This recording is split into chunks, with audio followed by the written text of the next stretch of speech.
All right, call the meeting order. Flex. I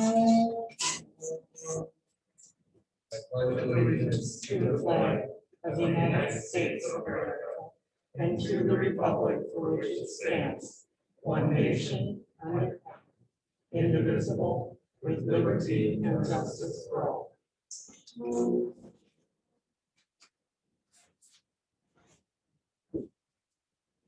All right. Roll call, let the record reflect that all members are here and accounted for. Board chair comments.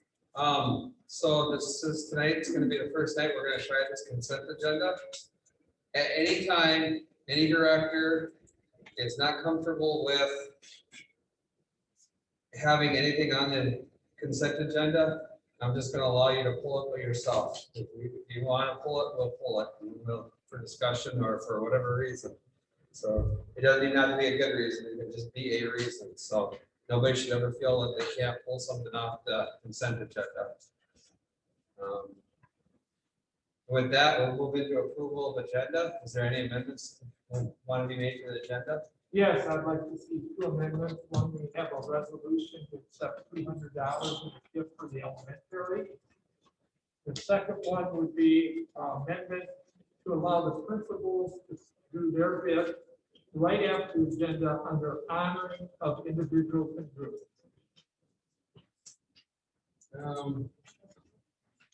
Let's put the donation under H of your action items.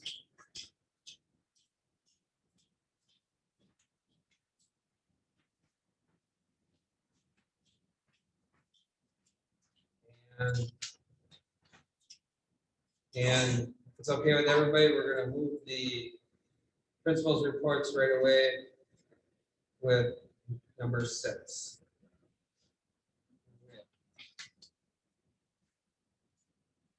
Any other amendments to the agenda?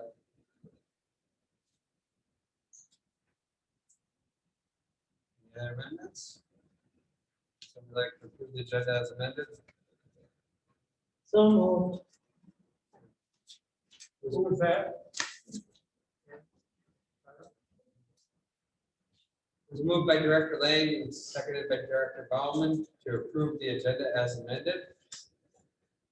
Any discussion? Okay. Superintendent Phelps, will you call the roll? Director Bauman. Aye. Director Garrett. Aye. Director Hackett. Aye. Director Hofstad. Aye. Director Lang. Aye. Director Roaring. Aye. Let the record reflect the motion passes 6-0-0. The agenda is approved as amended.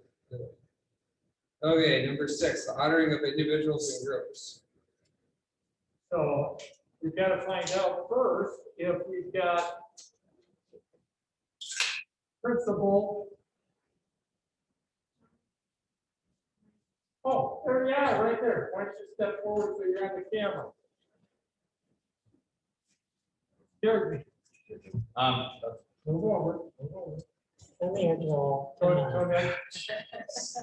I don't like being on camera. I have this evening Pat Savania here.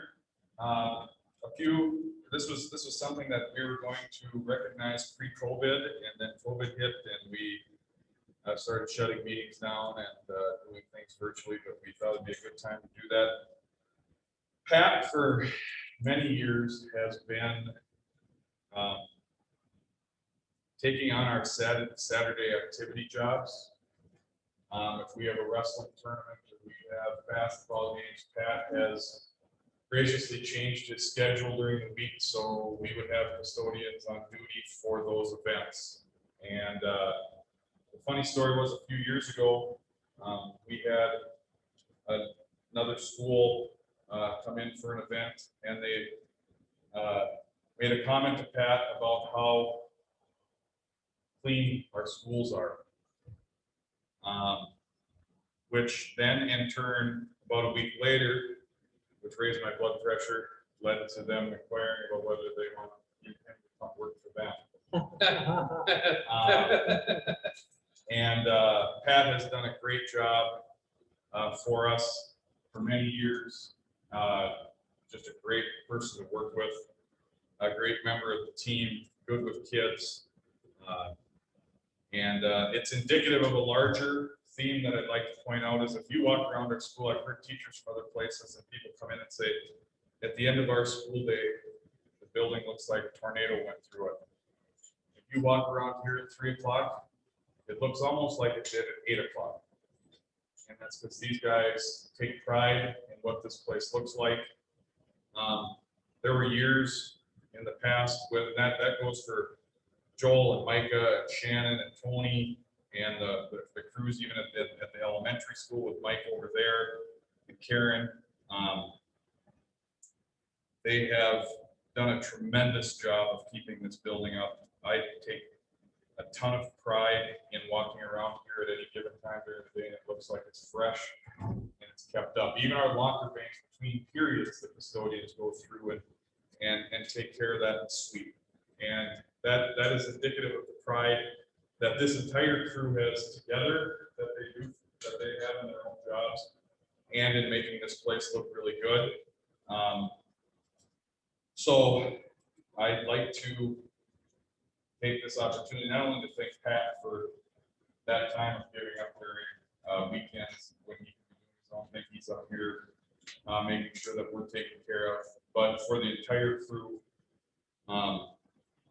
They've done a nice job. There was a number of years ago where I remember as a younger teacher in this district coming up to the school and the grass would be 2 feet high on the football hill and garbage cans would be tipped over. And you drive around this place in the summer and it's immaculate. It is well kept, it's green, it's clean, and that level has jumped so high in terms of just what our expectation is for how we maintain our buildings and grounds. And that is a testament to that whole crew.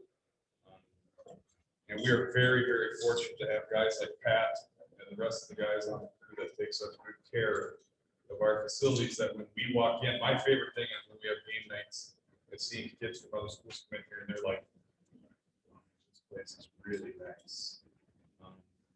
And there's a reason for that. And there's a lot of work that goes into that. So I'd like to thank Pat, Tony, and the entire custodial for all their work. Thank you.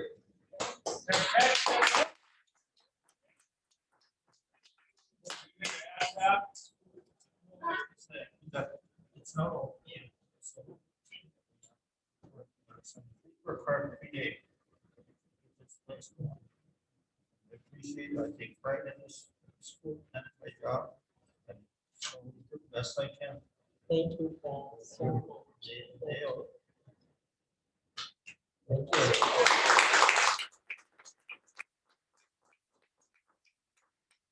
Thank you all. Thank you, Pat. And then we've got Dr. Grabata on for the elementary to recognize somebody. You're going to have to go off of mute.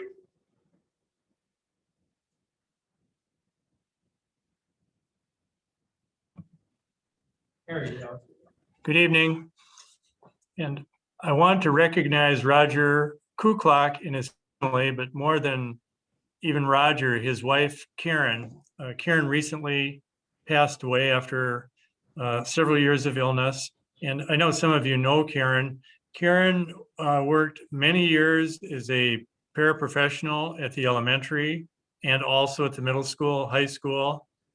And if you did not know Karen, she was close to a saint, just a tremendous person, cared about the children. She worked with the most highest needs children and just complete patience and care for many, many years. And so it was very hard to see her go. And Roger, in honor of Karen, Roger and his family, and by the way, Roger was a school board member for 12 years, if you're not aware of that, and a very solid school board member. but they are donating $500 to the elementary in honor of Karen.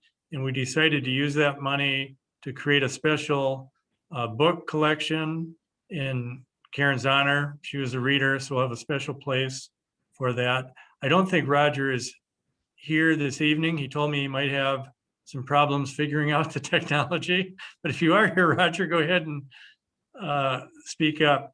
But just a very fine family, great community members. And it's a, it's a time to say thank you for the donation, but even more so the years of service and care that Karen provided. She truly was a remarkable, giving person, great person to work with, and did so much for the children. So we're sad from the standpoint of her not being here, but grateful to Roger and his family. And we thought that was a excellent way to recognize her and remember her. We'll especially identify the books and keep them in a special area. So, and we'll take care of the kind of books we purchase, but that'll be an ongoing memorial. And so wanted to recognize Roger and Karen. Roger for his generosity with the money, but for his past service as a school board member, and also for Karen's wonderful work for the school district.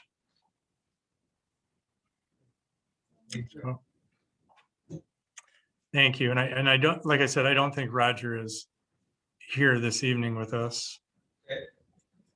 And tonight, what I'd like to do is recognize our bus drivers. This is National Bus Driver Week.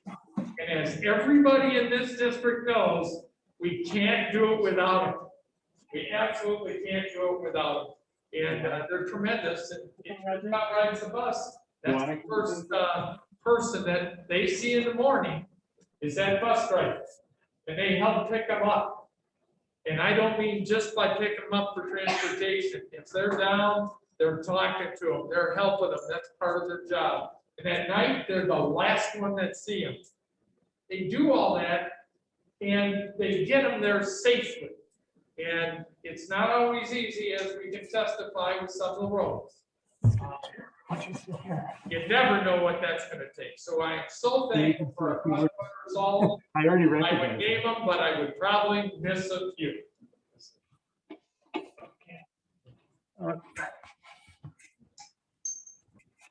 Can I say another word? Yes. Yeah. Lo and behold, Roger has shown up. He's here with me with my computer. That was an unexpected surprise. I'm going to let Roger say a few words. And Roger, I did say some things about your past service and Karen's service and the wonderful contribution she made. Well, thank you, Phil. And please remember, Phil, I was on the board when we did hire you. We're not holding it against you.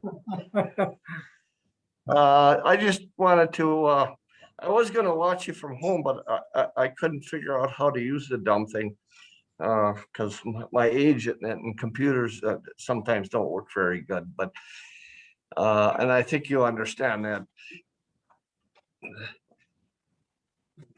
My family and I would just like to take this opportunity to thank the school district, and it was a small way of showing appreciation that Karen had for the school district and for her work at the school. And she truly loved working with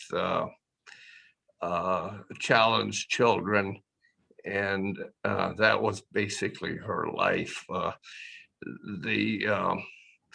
She followed, excuse me, and I might break up a little bit.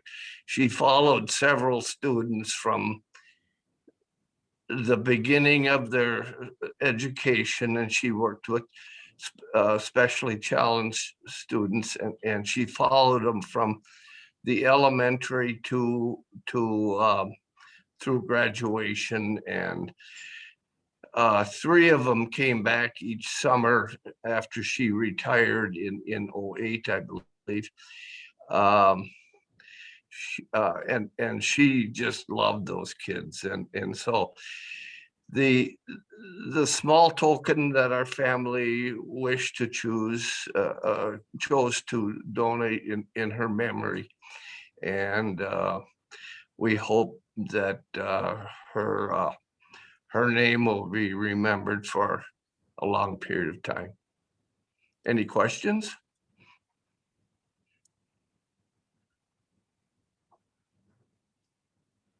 Thank you very Thank you, much. Roger. Roger, thank you so much. And Karen, Thank you. was it Thank you for allowing me to say a few words. And she truly enjoyed her devotion to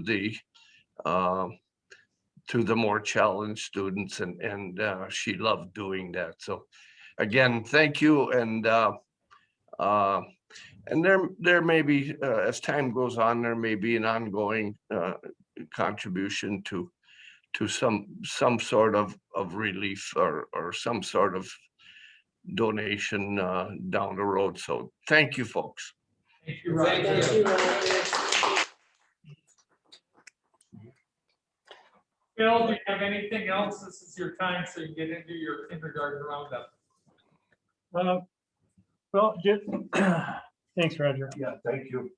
Just to say, we have a information table set up here tonight, registration tables. We do have some people coming in. We're working hard to get as many registrations in as we can. We held a Zoom meeting, and I think there were like about 25 parents who attended. So it was fewer than we expected. And we'll see how tonight goes. And if we still need to get the word out more, we'll do something in March and figure out some way, maybe bring the parents in smaller groups, but we're going to keep working on doing our very best for kindergarten enrollment next year. And we do have a preschool registration information night set up the end of March. And so at this time, we're going to do it virtually, but if we see a way maybe of bringing smaller groups in, we'll do that with that situation also. And just quickly, one change to our summer MAP program. We are going to extend MAP to 4-year-olds. We're going to have a Little Royals 4-year-old summer MAP program. We think that there's a need in the community, or we'll see. And it's also a way to support the children as many of them decide to enter into our preschool. So we think that's likely to work out pretty well. So any questions? Phil, is that for all 4-year-olds, or is it just for ones that go to school here? Is there something, anything like that? I think in my latest conversation, we're gonna stick to all 4-year-olds. Excellent. Great, thank you. Any other questions for Phil? Not? Joel, had anything else you wanted to add? That's kind of busier out here tonight. So. Yeah, it is.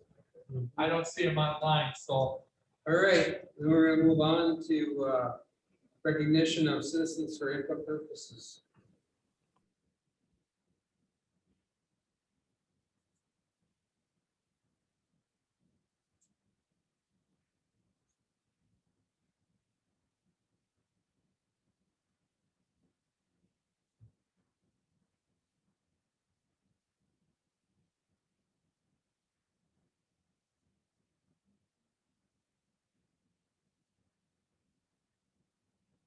I'm not seeing any.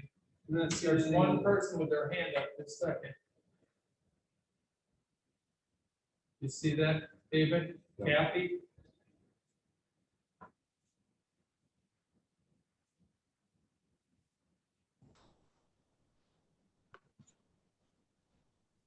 Hi, this is Kathy Pop. I'm the, for those of you that don't know, I'm the elementary media center para.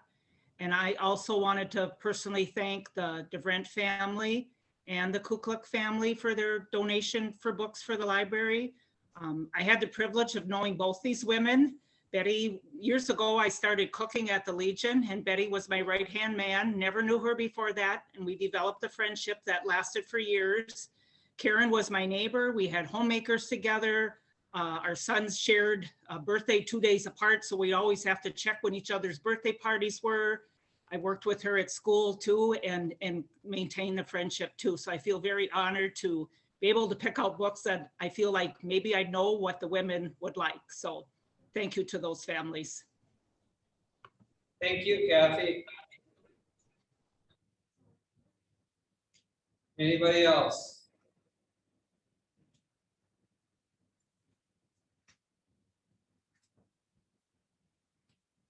There are no other hands and nothing in Yep. the chat.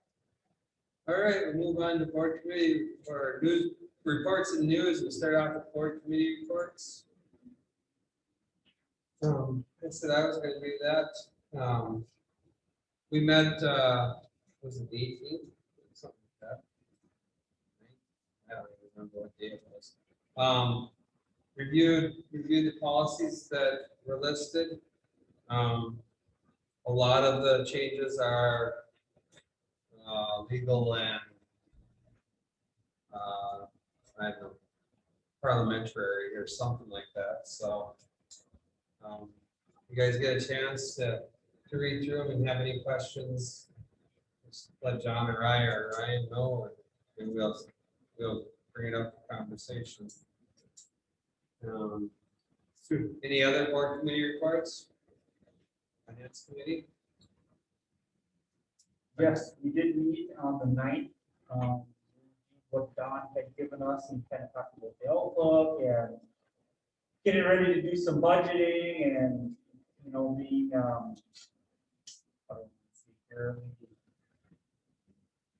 conservative. There we go. Conservative on what we're doing, not necessarily knowing what's going to happen, how, you know, student count is down and it's down across, you know, Minnesota, right? More kids homeschooling, so it definitely has an impact on us. But right now, I mean, I felt pretty good with how the budget was. It wasn't, I mean, we're down, but it wasn't like millions of dollars or anything we couldn't overcome or figure out. So I think it went well. It was good. So Don, I have a question with that, because you're starting to hear it come from the big districts now too, about these student numbers. Oh, yeah. So are these students enrolled somewhere, or are there just some that just aren't even enrolled? Majority in this high school are going to online academies.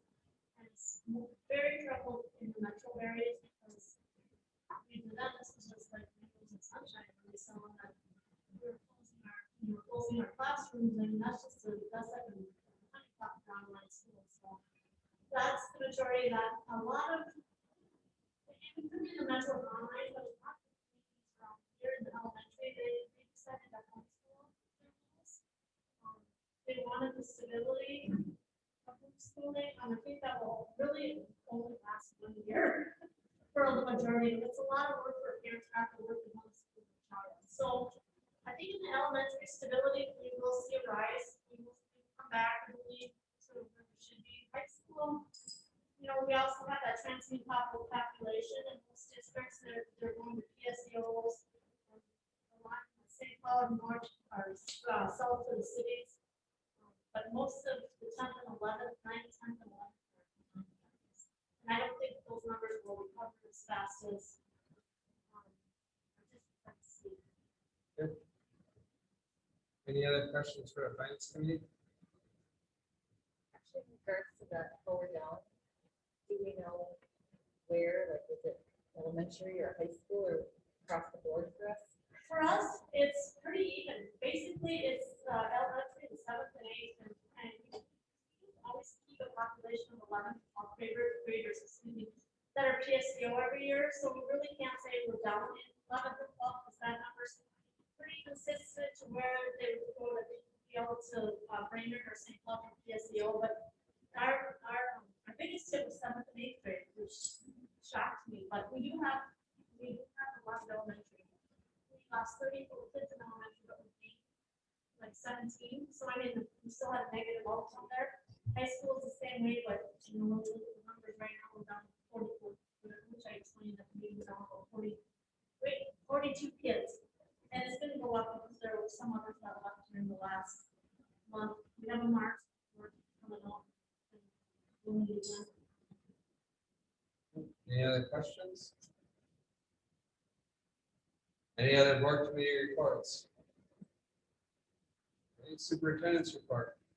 Yeah, number one, I assume that people read the record that I'm retiring, and I thought it was very interesting when people sent some stuff to me and other people called and said, hey, why are they looking for a new superintendent? So I am retiring as of June 30th.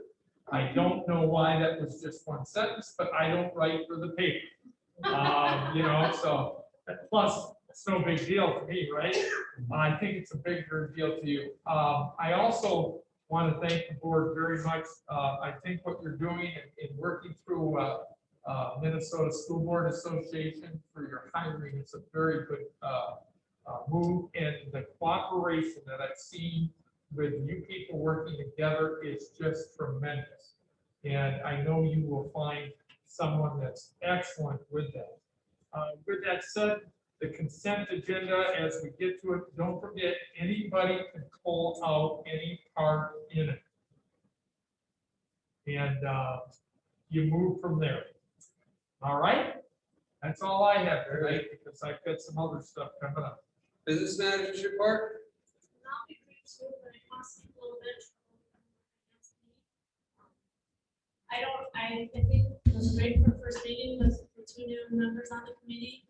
I may have spoke really fast, so, but it takes a while to understand the language, so I'll keep repeating and all of a sudden it'll click, but I know I was going really fast because I know you said 1 hour. And, so if I said anything that you didn't understand, always email me or give me a call and I'll clarify or reiterate what we were saying, but I thought as a committee, it was a really great meeting. We had both principals in, which I thought that's kudos because they should really be a part of that. So they know exactly where we're standing or what's going on in the financial sense of the district. That being said, it's not, Russ is correct. We are down pupils, but we aren't, it isn't, doomsday. We're about down 150,000 in our general fund, which just in our fund unreserved fund, and 152,000 approximately in the home fund one altogether. And that's with other things, that's with things being budgeted. We may not use all our budgets. When I work in the world of this kind of accounting, it's a budget world. We have to produce a budget for the state, and I try to get as close as I can. But in a year like this, we've had a good winter. We may not use all the budget I did for utilities. Snow removal, we might not use hardly any of our snow. I should say that. We may use that one, but I mean, so there's going to be things that are going to come out. So I think for what this kind of year has been, I think we're sitting okay. I think it's going to be an okay year. I don't think we need to really start talking serious reductions this year. Like I said, this is the future, 2-3 years, maybe the following year, if we don't recoup some of our pupil numbers. So I think it was a great meeting, and we have another March report, and I'll have Susan, when do you get to submit that? She's our March coordinator. I think it just got about back. March 5th. Okay. So I'll hopefully have our newest March 15 report on numbers that have been reported through March 5th. So that will come into play. Otherwise, right now, none of our numbers will have changed. So it'll be the same numbers we were working with at the February meeting. So I'm excited to work with you guys. You guys understand? Just get excited. Does anybody have questions? Thank you. All right. COVID-19 coordinator? And that's Tony Anthony Newman. All right, you ready? Yep. Okay. So over the past couple of weeks, we've had some big changes here. Big one came out about 3 p.m. on February 12th, and that kind of affects athletics and our school a little bit. We spent a considerable amount of time in January rolling in our different grades, kind of phasing them in because what we were told to do. We were told with this new update that we no longer had to do the roll in, that when Governor Wallace came out and said that we want all kids back and you can bring them back and there's no more roll in. Unfortunately, we were already rolled in completely. So that was a bummer that we weren't able to get back faster. But that is what it is. Other big changes in our schools. You know, the 6 foot is ideal distancing, 3 foot for in-person. The other stipulation that they made was if your county number is below 10, then you don't have to abide by distancing guidelines. However, even though that we are below 10, I wouldn't want us to jump above and then have to make drastic changes. So the message is continuing to be smart about what we're doing, be informed, just so we don't have to jump back and forth and have some other issues. Transportation rules have changed. They changed in early January, but the big one is we don't have to take out an entire bus anymore. And that has kind of taken a load off of Galen, as well as other frustrations as well, which makes things a lot easier. The new quarantine rules that MDH and CDC allowed us to have been kind of difficult and rough to navigate, but with not as many people being positive, and a lot of it happening within the home, those more are clear cut.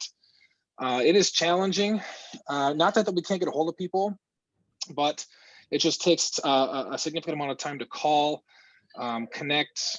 All right, my child is sick, and then they got to get a test, and a couple of days later, there's got to be follow-up, and then enter data, and then if there's close contacts, and so it's a long process. And I appreciate families understanding that that does take some time. It's not as fast as we want it to be, but we can only move as fast as the data that we get. When we have been taking in these different quarantines and such, it's not our kind of our stance to overwhelm the individual or the family with all the different rules, because it can make your head spin, and I can sit here for an hour and talk about these things, so I'll spare you the time. But you know, once we've kind of worked through it, then we take it piece by piece as to not to overwhelm people. Timing of these positive cases also can be kind of a frustration for parents and teachers and everybody. Typically, we get results about 6 to 8 a.m., 2 to 3 p.m., and then 7 to 9 p.m. is kind of when things roll in. So during those time frames, we either have to catch people before they get on the bus, when they get here, right before they get back on the bus, and then even before tonight, we have to contact to make sure should we have a case that those people don't come to school tomorrow. So timing is the essence. It does take some time, but I couldn't have done it without those around me to help me out. The nurses and administrators and people have been very, very helpful on that. So that's been awesome. Moving along my list here quickly, we've had 3 testing events in our schools, and of the 3 testing events that we've had and the people that participate for staff, we've had 0 tests come back positive. The state, we got a release here this afternoon. They're committed to continuing on testing through the end of the school year. So we're going to continue to offer that for staff members. We've had our vaccine event beginning in mid-January, and we had our 2nd dose from St. Gabe's last Friday, the 19th. And now we have a number of staff that are vaccinated. In about 14 days from that testing event, they will no longer be considered close contacts if they are close with one another, just because by virtue of having that dose. The length of time that they are immune or from being close contact is kind of up in the air still. It's all depending on science and everything like that. Masks are going to be staying in place until the executive order is lifted. Just because people get the vaccine doesn't mean that we get to take our masks off and not be smart about our distancing. So those things have to continue no matter who you are. And hopefully we get back to something, get out of this here soon. Lastly here, where we're at right now, I believe that we are in a good position here. We have our dashboard that's being updated daily during the week on our website. It shows staff impacted as well as students. And really, we didn't see the big spike after the holidays.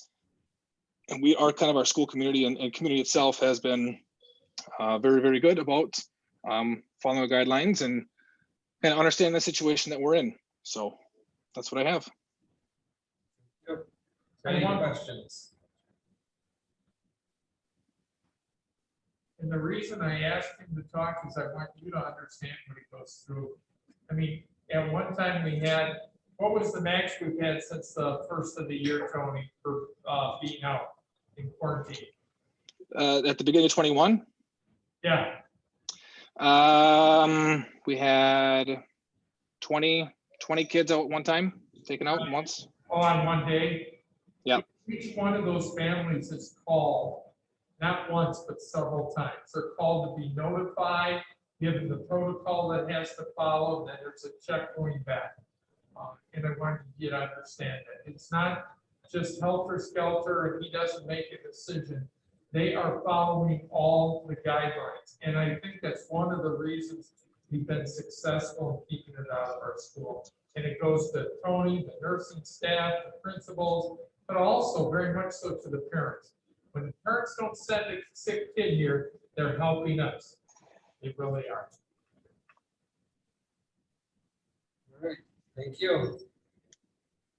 All right, activities director. All right, it's me again. Just a couple bullet points here. We are about 2/3 of the way through our winter seasons. Junior high boys basketball is now complete, and we've rolled into junior high boys or girls basketball. They do play their first of 9 games tomorrow at home. We've had a transition to online ticket sales, and about a month into having tickets, month and a half. It is actually really, really slick to get into an event. They get emailed a code. We scan it at the door. No money changes hands. No one has to rip off a ticket and throw it in a bucket. Everything is accounted for. Everything's pre-registered. It's a really, really slick deal. But with those conveniences for some, produce headaches for others, as we're finding out, Dawn and I. And we're working through getting everything squared away. And it comes down to the logistical, electronical component of things with the money rather than an easy thing as it should be. When we got this notification on the 12th at 3 p.m. that we could increase inside facilities up to 250, we can increase what we're able to do for our facilities within reason. And we have begun to do that, become responsive to different team needs, whether it's basketball or wrestling, and then home or away.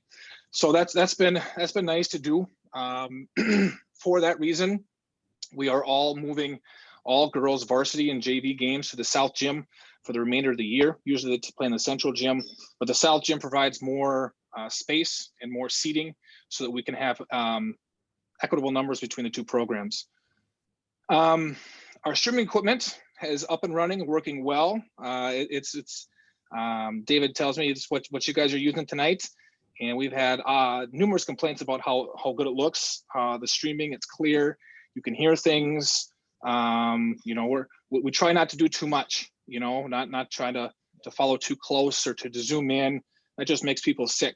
Trying to follow it back and forth and zooming in and out. And we've got great people running that system. So I just want to thank everybody for making that happen on the back end of things, but also to that Royal Community Improvement that helped donate some money to offset a portion of the cost of the system. It looks complicated. It can be very, very complicated. There's a lot of bells and whistles that go along with it, a lot of things that you can play with. But David and Joy have done an awesome job of making it very, very simple. There's an icon on desktop. You double click it, it pops up. The person working the system just has to hit stream. That's all they have to worry about. So everything else is taken care of. So that's been awesome. We're able to move from Facebook Live, which has kind of been get us through type of a thing to YouTube. And I think we've had better visibility, and I think we've had better luck with that. But we're gonna still have to do Facebook Live for lower level events. Moving forward here to the end of winter, section tournaments are being built, logistics are being worked out, and we're going to have sections. And excuse me. And as it looks right now, we're going to be hosting the first 2 rounds of wrestling come March 11th, and then they go on to a different set of sections and so on and so forth. But high seeds are going to host. State tournaments will happen. What they're going to look like is going to be very different than what we are used to. But the accessibility for people to watch is going to be a lot more. As we look ahead to spring sports, before the next school board meeting, we're going to be starting participation registration for our spring sports. We're looking at offering our full gamut of trap shooting, baseball, softball, track and field. We're moving junior high football to the spring because they missed their fall season. We've already got 6 games lined up, and they'll begin practice on April 5th. We're going to start open registrations here in the next week or so. And the last thing I have here is just to mention that we are going to have a parent-student registration meeting for trap shooting, and that information will come out here shortly. So that's all I have. Great, thank you. Is there any questions for Tony? All right, well, then I guess we'll move on. Thank you, Tony. Yep. All right, moving on to item 9, consent agenda. So everybody good with the consent agenda as it's posted? Randy, can we take out just, I want just a brief discussion about the new hires, about the, just about the new hires. Specifically, I want to talk about just the long-term sub. We'll just pull it out. Just to have a quick discussion. I don't have an issue. I just want to make sure I understand. You could have that discussion before you vote on the consent agenda, so you don't have to do a second. Want to do that? That's fine. All right, what's the discussion you want to have? Because I know, a while back, was it last year about this time? I don't remember that we had taken away, or we how do I want to say, we sunsetted or got rid, sunsetted long-term subs. Now I know, I saw this and we're bringing it back. I'm thinking I know the answer, but can we talk about the need now to hire back those, as we're hiring 2, and the need and the rational reason behind it? Certainly. One of the largest problems we have right now is hiring subs. Few people want to sub. Those that do sub, many times they're older teachers that have retired, and right now they don't want to sub. And the idea of hiring these long-term subs, I can't remember how long did we set it up for, to April? To the end of March. Is all, and then to review it and come back if we're gonna renew them for some more time. The exception would be at the elementary. That one we already put it out for earlier this year. It wasn't licensed yet, so we did. But with the problem is we can't find subs to come in, and we're having paras step in. We're fortunate that we have teachers there now, so it's a way to guarantee it and help. Great question. Yeah, Don? The 2 on this agenda are maternity. The 2 long-term subs that we're hiring are for the 2 maternity leaves that are coming up. So, but John is right, we did have a long, 2 that through the end of March, because we were having a difficult time with COVID, and it's covering so many areas, but yes, they were maternity. Right? What's Does that satisfy you? It works. All right, Sorry, one question. yes. So what does that mean if it's not for maternity leave? When you hire a long-term sub, are we paying them to be like on standby, or what does it essentially mean?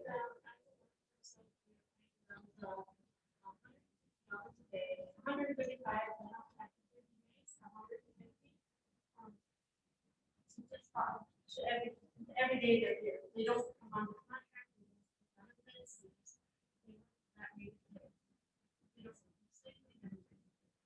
So just the days that are needed? No, when we bring them on as a long-term sub, the agreement that, they want to be here every day. Like, we get used to now that we sunset it, but just until the end of March. Well, it was, I mean, at one point, I think we were pretty desperate for people to be in classrooms teaching. We had kids, but we just didn't have teachers, so it was the quickest solution trying to mitigate the issue. But it's not a forever, it's not technically long term. I believe one, I have to correct myself, I believe one was to the end of the year, the elementary.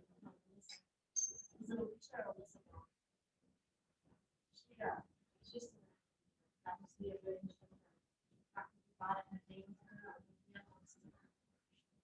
And the problem is the reason we have, every day you have a sub you need out. Now, as time has gone on, fortunately, the COVID number has gone down, but that has not helped us bringing in sub. And we're flexible enough that the individual till the end of the year, if she's needed over here, she comes here. Problem before is that they weren't subbing as teachers all the time.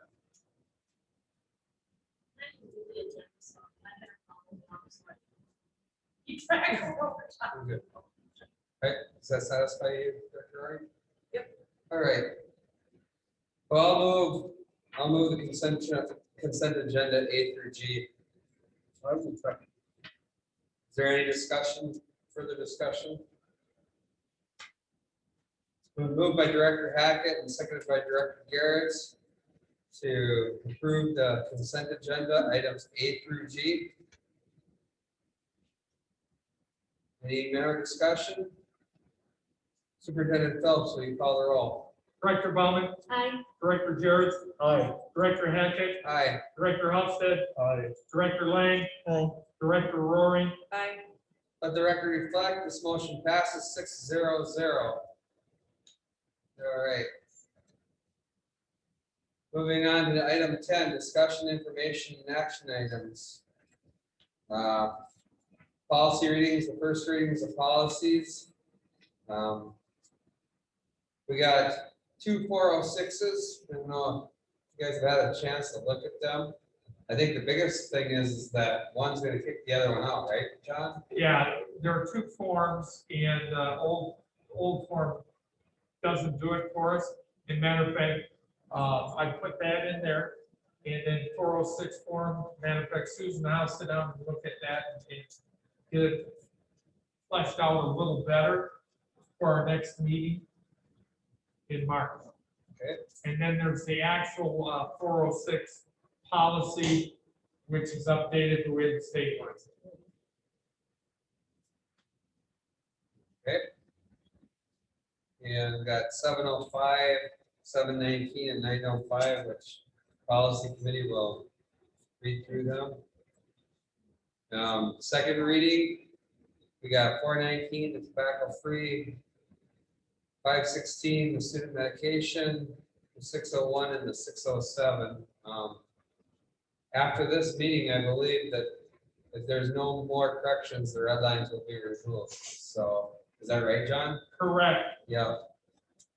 So they'll be read at one more meeting. Don? I do. Yeah? Is there each other?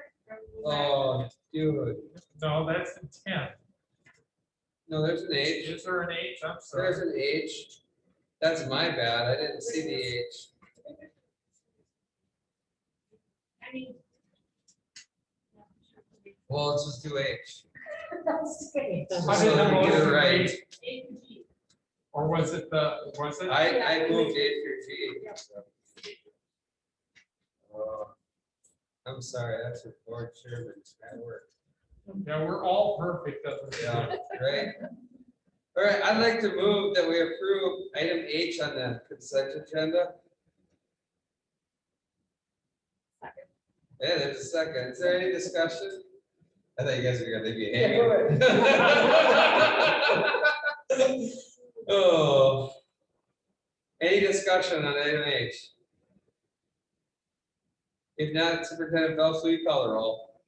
Director Bauman, I, Director Jarrett. Aye. Director Hackett, Aye. Director Hofstad, Aye. Director Lang, Aye. Director Roaring. I, Okay, let the record reflect that item H on the consent agenda is passed 6-0-0. And I'm sorry for missing that. Oh, it is what it is. So. All right, we're done with the policies. Go on item B, under 10B, approval of retirement. Superintendent Phelps, would you like to speak to this? Yes, sometimes you put a retirement in to the consent agenda. In this case, this is someone that's worked in our district, dedicated a good share of her life to this district. And I wanted to recognize Monica Makala separately. I don't know if people realize it, but the little garden outside the elementary, that's all done by both of them. They set that up. They donated lots of hours, not just to the school, but also to the community and surrounding communities. And I thought it's very important to recognize Monica for her good work and then vote on her. Okay, thank you. Would somebody like to move this? I would. So moved. Motion is made by Director Lang and seconded by Director Hofstad to approve the retirement of Monica Makala. Is there any discussion? Hearing none, will Superintendent Phelps call the roll? Director Bauman, I, Director Jarrett. Aye. Director Hackett, Aye. Director Hofstad. Aye. Director Lang. Director Roaring. I, Let the record reflect the motion passes 6-0-0. Thank you, Monica, for your years of service to the school. All right. Item C, approval of prom. Yes, and for this one, I actually have the advisor on. So you know, they've had a reservation in over a year now for this place because it was for last year. So, Mr. Shaw, are you on someplace?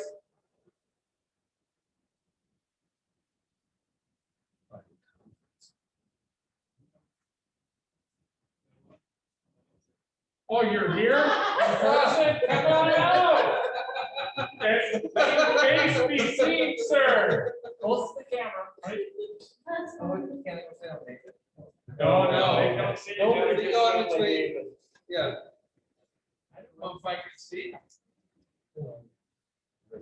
Is he there? Okay, go ahead.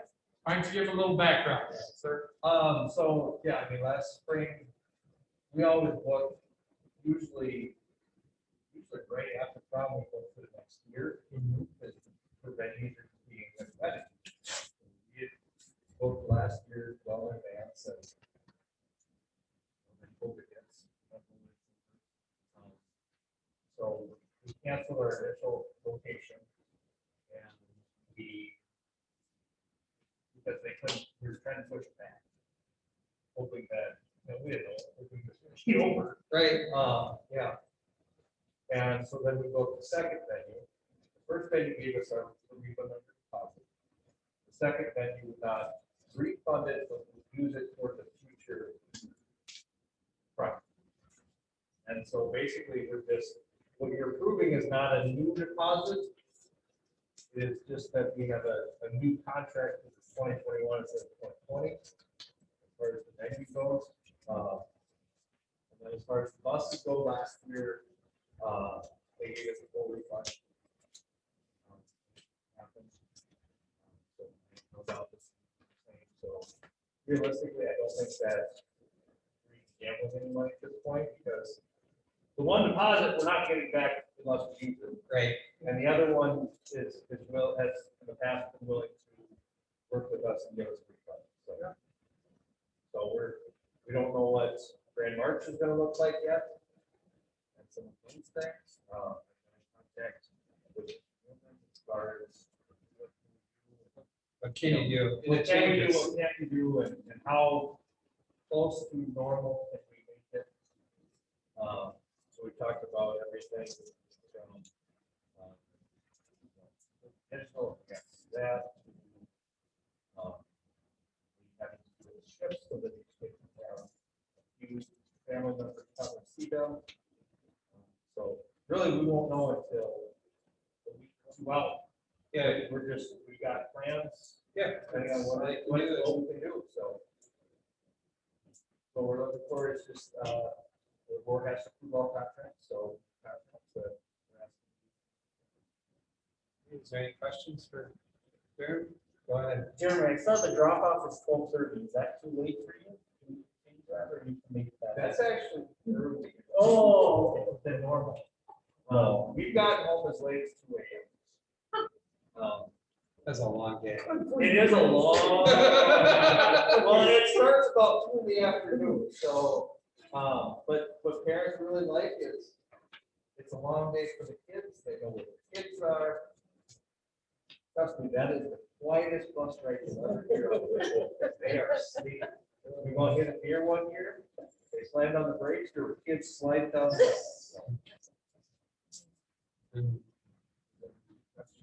I'm assuming that's a yes. Yeah. Yep. Any others?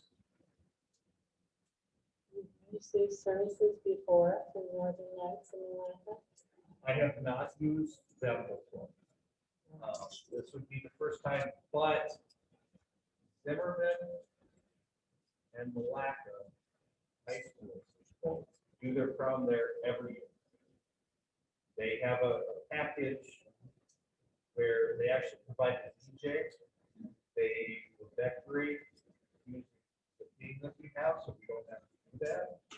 Which is something that a lot of times at the venue we don't get to because, you know, they're ways away. And these kids are gonna gain that. They're getting appetizers, they're getting a giant buffet, and they're getting pizza, cookies later, and there's cake and cheesecake for desserts. And They've done comments.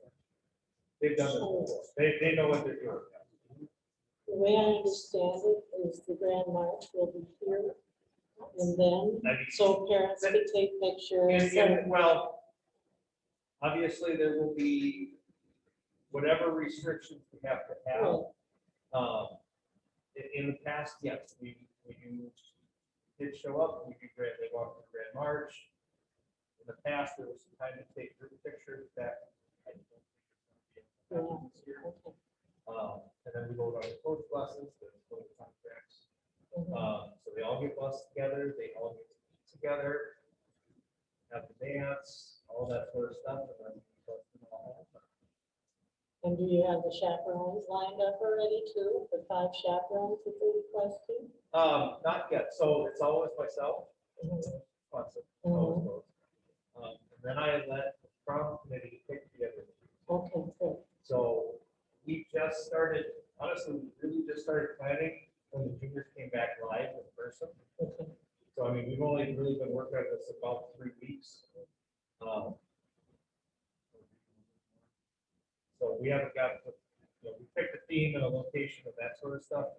They haven't, they always go with when they, you know, then they get to go and actually fight the 3 teachers that they choose. So, Well, thank you. Thank yeah, you. that's something that I'm proud of. Yeah. Thank you. Is there any other questions, Mr. Shaw? With the COVID restrictions, are they still limiting event sizes? Like, go, or are they gonna have to limit that? Well, obviously, we don't know what's gonna happen April 17th.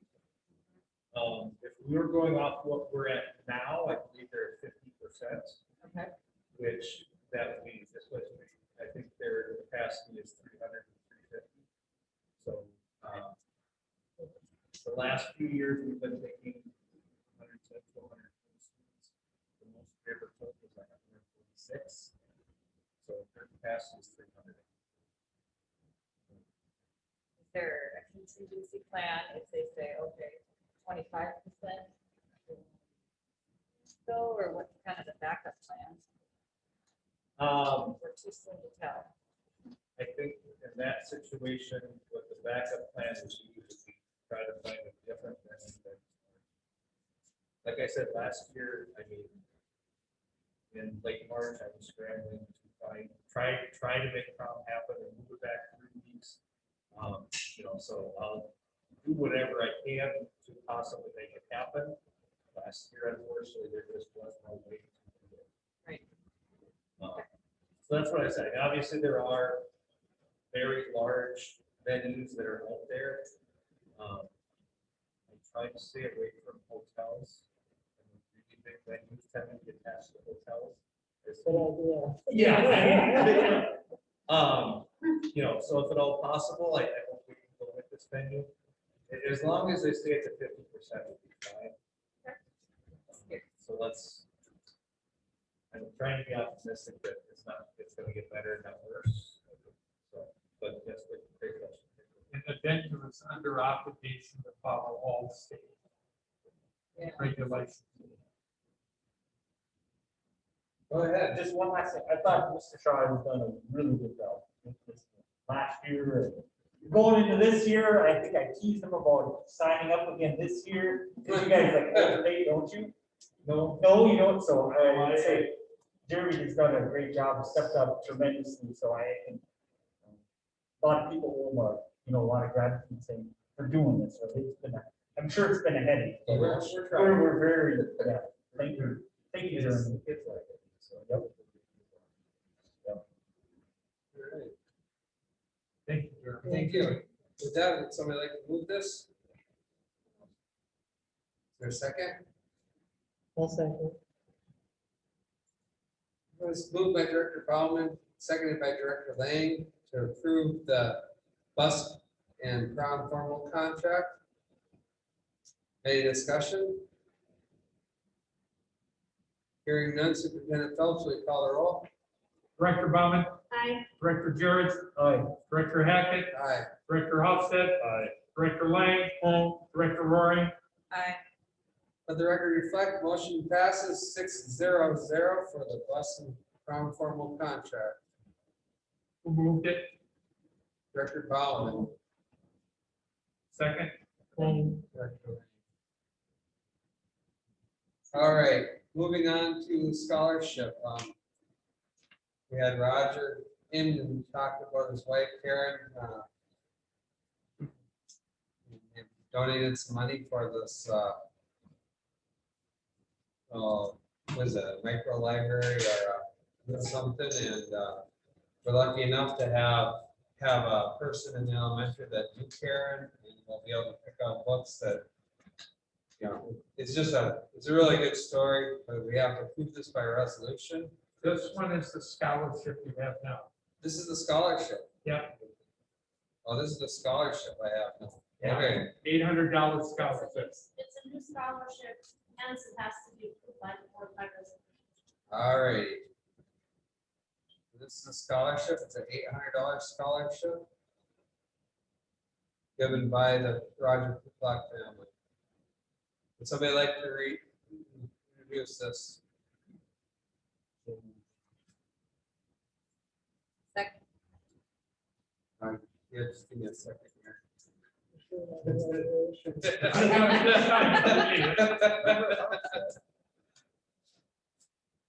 Right, let's just spell your last name, HOFSTA. Member Hofstad introduced the following resolution and moved its adoption.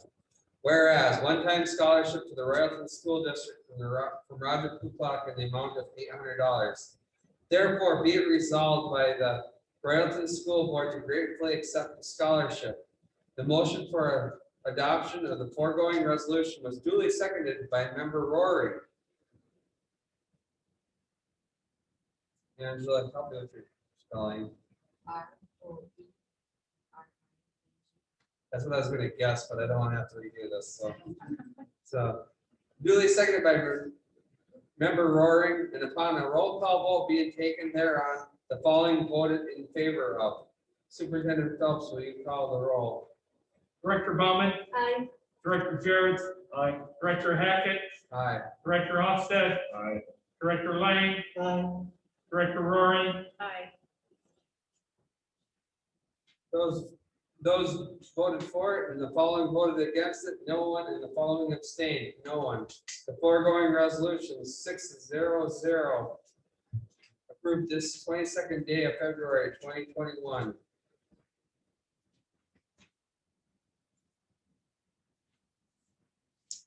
All right.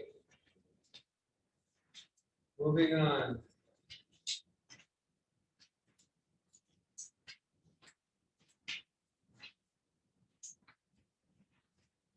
All right, we got the calendar. Everybody seen the calendar? Is there discussion on the calendar?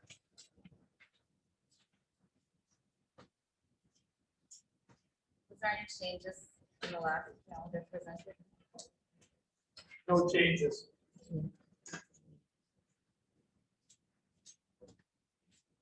Everybody good with the calendar? Would somebody like to move the calendar? It was moved by Director Bauman and seconded by Director Lang to approve the 2021-2022 calendar as presented. Is there any discussion?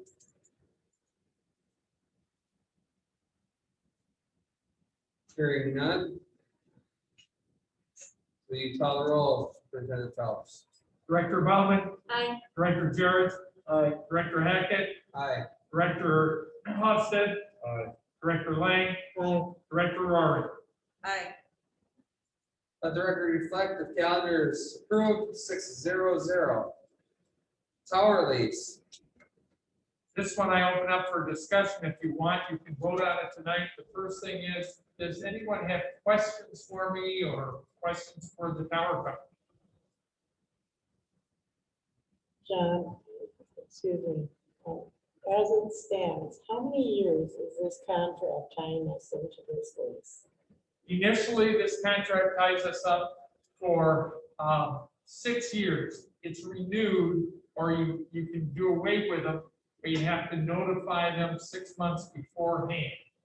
So basically, you get 5.5 years and make your decision. The idea on the payment of it. Kind of reads though, that it's, ad infinitum. It's like it's an open-ended contract, and that scares me. a lot. It is and it isn't. The idea of paying us In the law, $30. there is no such thing as is and isn't. It either is or it isn't. We can terminate it for cause after 6 years. We have to notify them 5 years in advance, and we have to give them a chance. So, for example, if we decide to build out there, we can say, hey, we're going to terminate this. We can rent another piece of property for you, or we have to have it. Does that make sense? And then I want to say it's for 30 years, but I could be wrong. It could be renewable up to 40 years. The problem, again, is that, I mean, if it's a 5-year contract and then they renew it, it's a lot less convoluted than saying, oh, well, if you forget to do this, well, then, you're hooked in for the next 5 years. Rather than doing that, why not just make it a 5-year contract, one time or another, not just with this add-on, because you're opening up a door to Pandora's box, and I am not comfortable with that.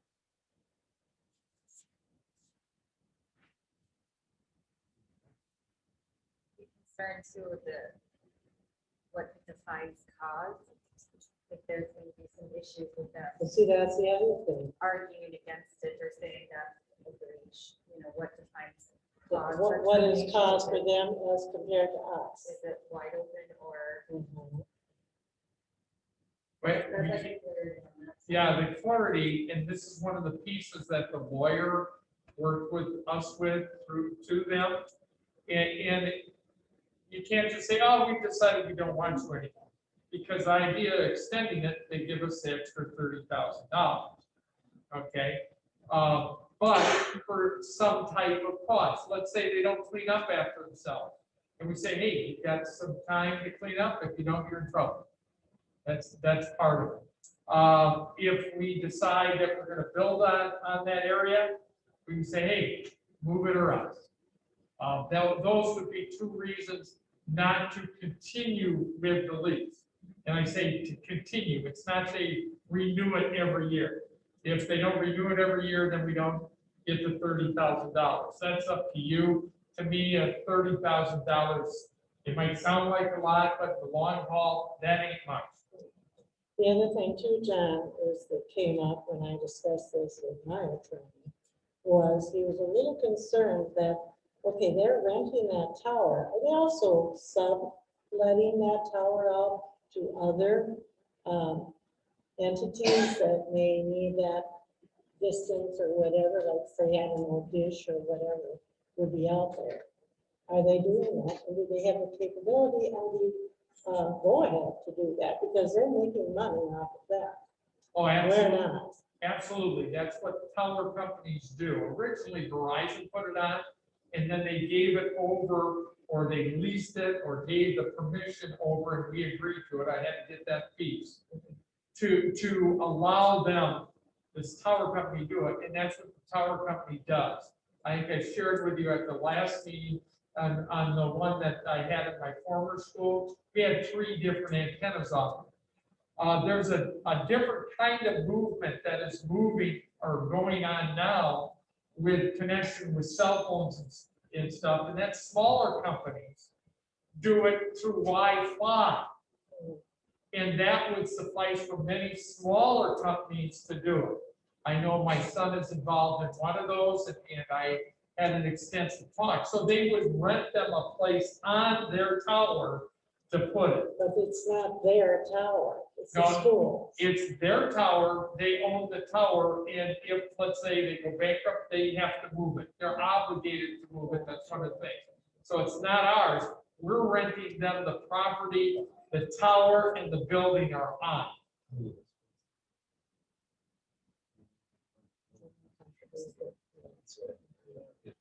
There's certain things there. You can't put a 80-foot skyscraper all the way around it. No, that's right. You know, it's more than just the land, but. Is there any more discussion?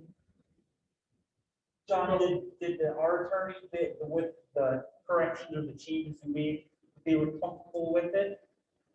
They were very comfortable with it. They accepted all of ours, which there were a couple things that were sticky points.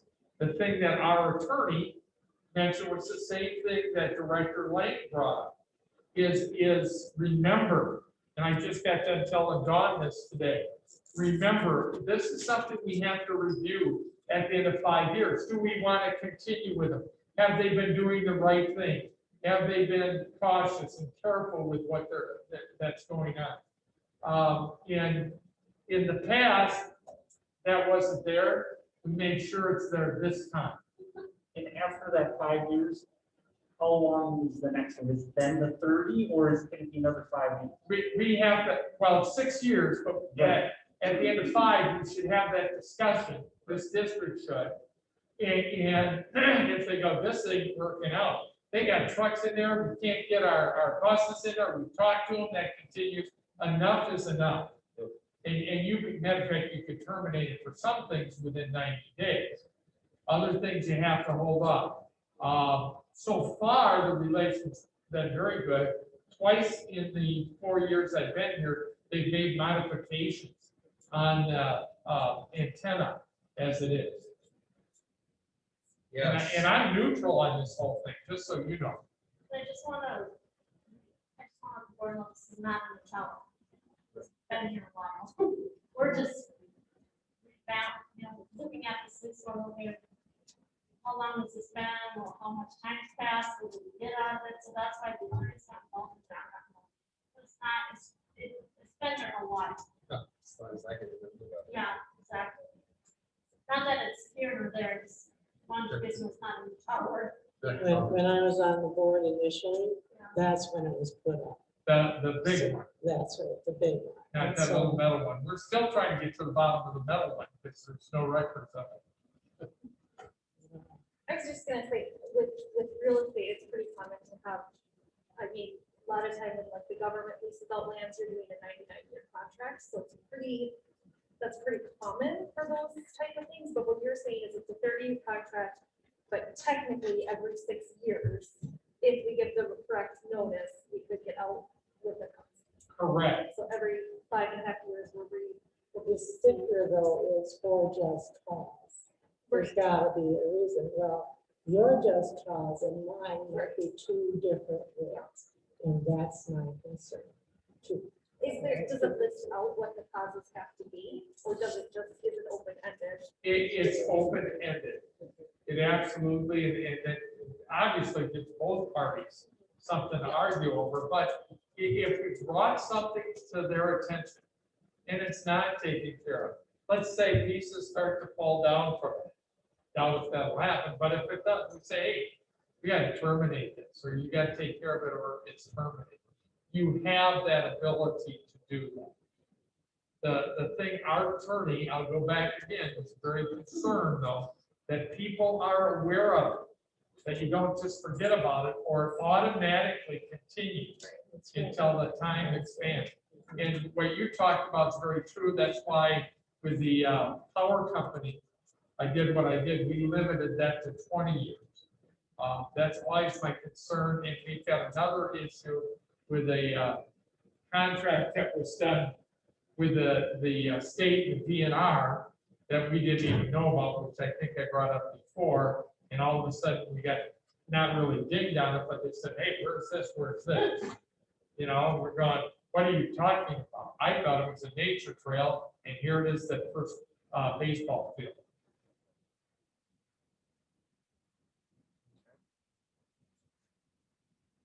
You want to vote on this tonight? I think there's pull the board. Raise your hand if you want to vote on this tonight. Raise your hand if you don't want to vote on this tonight. All right, we're not voting on this tonight. We'll move on to the next meeting. Oh, consensus not to. All right, going on to, Randy, can I ask, so what, oh, sure, if you want to have more discussion. I just don't real care. quick, so those who didn't want to vote, is there, what questions need to be resolved so we can, one way or another? And just cause has to be defined. I also think that I don't understand why we can't do 5 to 5 to 5 instead of lingering over so many years. You can do 5 years, 5 years, 5 years. You can up the rate if you want to. This way you really have to. And I don't see a benefit for them.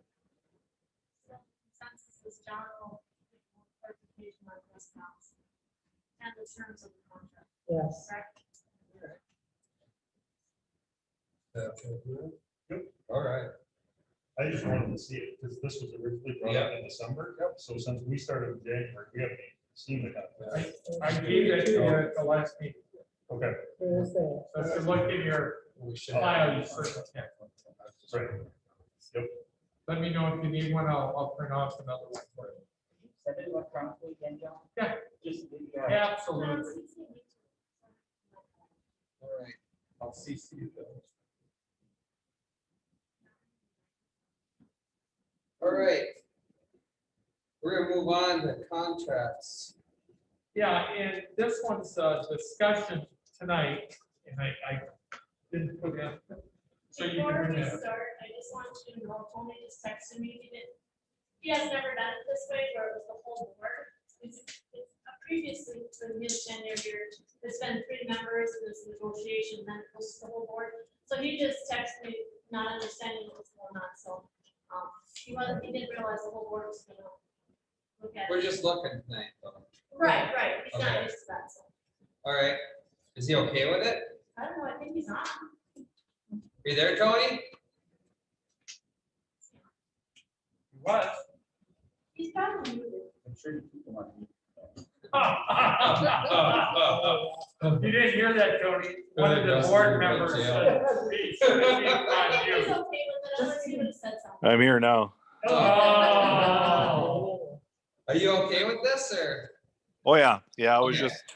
just, from the past protocol, so to speak, was a 3 board member negotiation team. Then they kind of, went from there. So, but nope, this is good. Well, we're kind of behind, so we're just gonna do it with everybody, so it doesn't take any longer than what it's taking. Oh, So, sounds good. Yeah, and like I said tonight, I'll present some other people that we need to finish up that haven't settled this past year. Anyways, Dawn has done an excellent job of explaining what she's looking at in her letter that she's passing on to you, her salary proposal. So you know that that is, when you compare it to business managers in the area, her salary is below what it is for other business managers, quite a bit below. She does not want to do a thing with this year because she's a continuation. That means your salary will be the same this year as it was last year, no change. So then we're going to negotiate for her for next year, 21, 22, and 22, 23. So I got confused in that whole deal, so. Sorry, because I just don't know how this works, but, okay, so she got continued or whatever. We still have to vote on that year's salary, don't we? I mean, you still gotta approve. Yeah. So is it really a 3-year contract? Yes. One I year can is go- done? I can go up to 3 years, anybody can go up to 3 years. So, But I'm not asking for anything that's status quo okay, for 2 years. What I had last year, I have this year. So technically, you could say it's a 3-year, you don't necessarily, but yes, I'm not doing anything different. so, but if 20, what is it, 2020, 2021? And it's all on Isn't there. in the contract, is that still safe? I mean, Say again, so when I looked at it, where is it here? I don't have a. I do. I do. So, Let me find the page for you because that salary is in here yes, That's all. for that year. It's just for saying that it's a moot point, but you want it listed. So if you look on page 5 of 6, It's here. it's 2021. Yep. And you can see it's the same as the year before. so my problem is when I read it. So the first page has 2021 through 2023. And then we go to that page in the back. Which page is it with them? 5 of salaries listed? 6. 5 of 6, and it lists 2020. Well, we can have it as a 3-year contract. I'm Well, not asking for anything in this. I know, but then we Right. should either strike that line off of that. On the, Yeah, I've got a copy. Yeah, we can do that if I you'd just, like to. I'm just wondering if that's the right thing. I don't, By approving this, I mean, this year is gonna be pretty well Yeah. over. We want to approve this till the end of March. right, We certainly can. I can change this to make it a 3-year contract. Because you're talking about, Randy, in the first section where it says, Well, and there's commencing- reasons that I'm not doing anything this year and going to a 21, 22, 22, 23. that I really- we're so, Yeah. all I'm asking though Yeah. is if it's okay and legal, that we Yes, just strike that Yes, one line. it is legal. I can't Okay. go 4 years, but I can go 3 years. Nobody can go 4 years. Yeah. you're talking about in section 1.1, right? Where it says Yeah. July 1, We can, it did states that a contract really starts July 1, 2021. And Right, I think Randy's saying, that's fine. we just totally missed that last year, right? and I just want to make sure that, like, Yep. 3 years from now, we're like, hey, you owe us $80,000 because we didn't approve the contract and you took the money. I don't want to like miss dotting an I or crossing a T or, It's not that soon. okay, Yes, we can approve the 3 years because it's statutory. all right. And Randy, you just ruined my scheme to cut her out of that one. I am just, you hear crazy things that happen and I just, Yeah, that's fine. That's not a problem. And like I said, tonight, this is an introduction for you and to do a good skim of it if you have questions. I didn't look at the dates because I already knew I was doing it this year. But I was gonna do it for the next 2 for. We're good. so, on the farm, I've been burned too many times where I've seen something and that, Yeah, it's nothing, and then it's cost me a lot, or it's cost me a lot of stress. And I should have just went and checked it out when I thought it didn't look right, you know? So I've always made, in the last 5 years, it's been my resolution is, if you see something, even though you're gonna look dumb asking it, just ask the question, because somebody else has gotta be thinking the same thing, Well, so. and I did a letter because that's how I'm used to negotiating, and in past places I've worked, you guys, we don't even do this, so it doesn't come out like this. The red line comes after the board has approved what it's going to be, so I looked at the red line, but I broke the letter. So. Okay, and just to highlight for you, she's looking at rolling over vacation days, similar to mine. But you have to use them within a year. Sometimes it's just impossible because of how years go. This would be a good example of one of those because of COVID.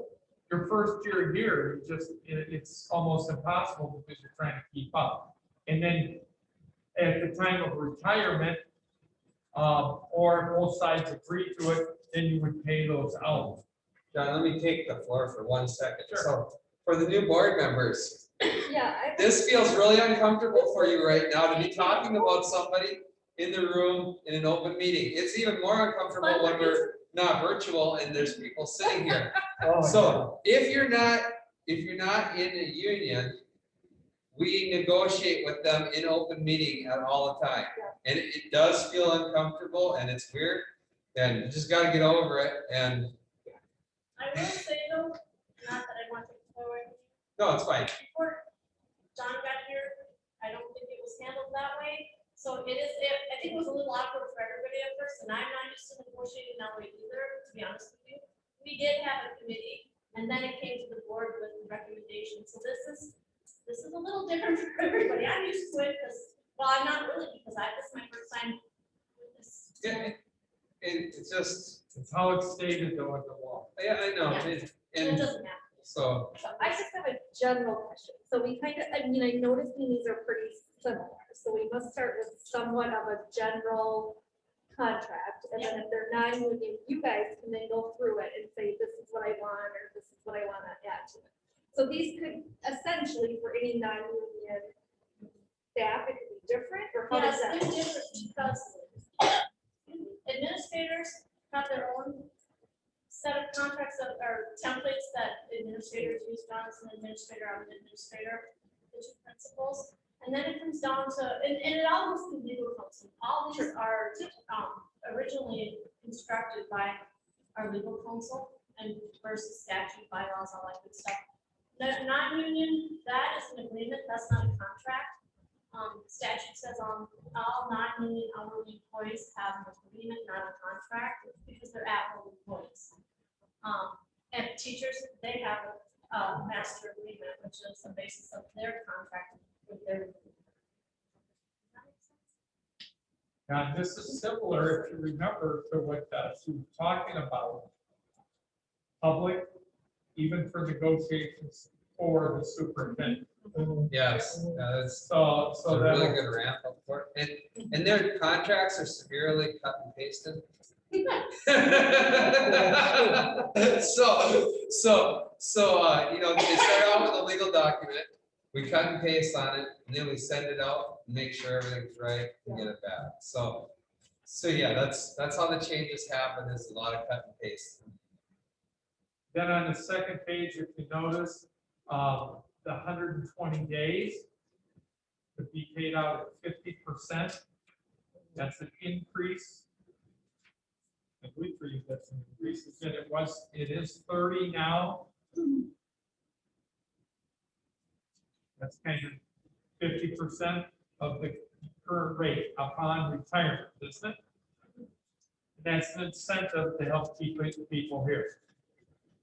And if you turn to that, Excuse me.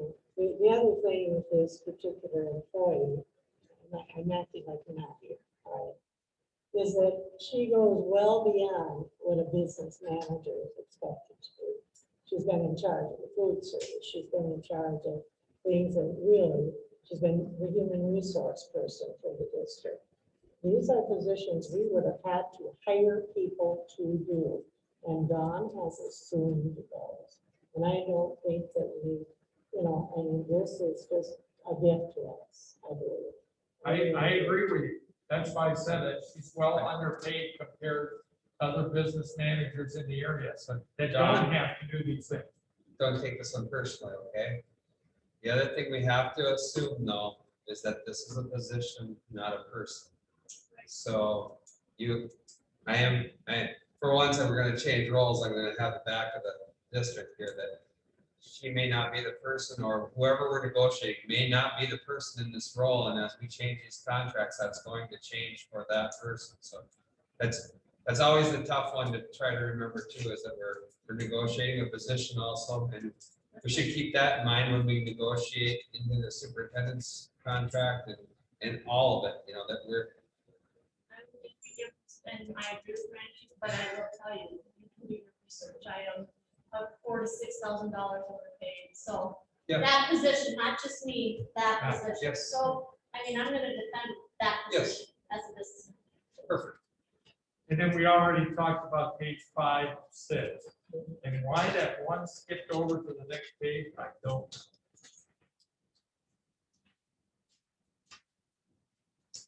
I'll let you guys digest it. We're not settling it tonight. If there are other further questions. And this is in the letter. John just redlined it today. He wants to show you the contract, so. I prefer to read the letter also. Oh, absolutely. Thank She you. covers all the bases on there, but I'll say again, she's well underpaid. On our director of buildings and grounds, that one ends at the end of 22, which will be next year. Changes on page 2, and these are requests.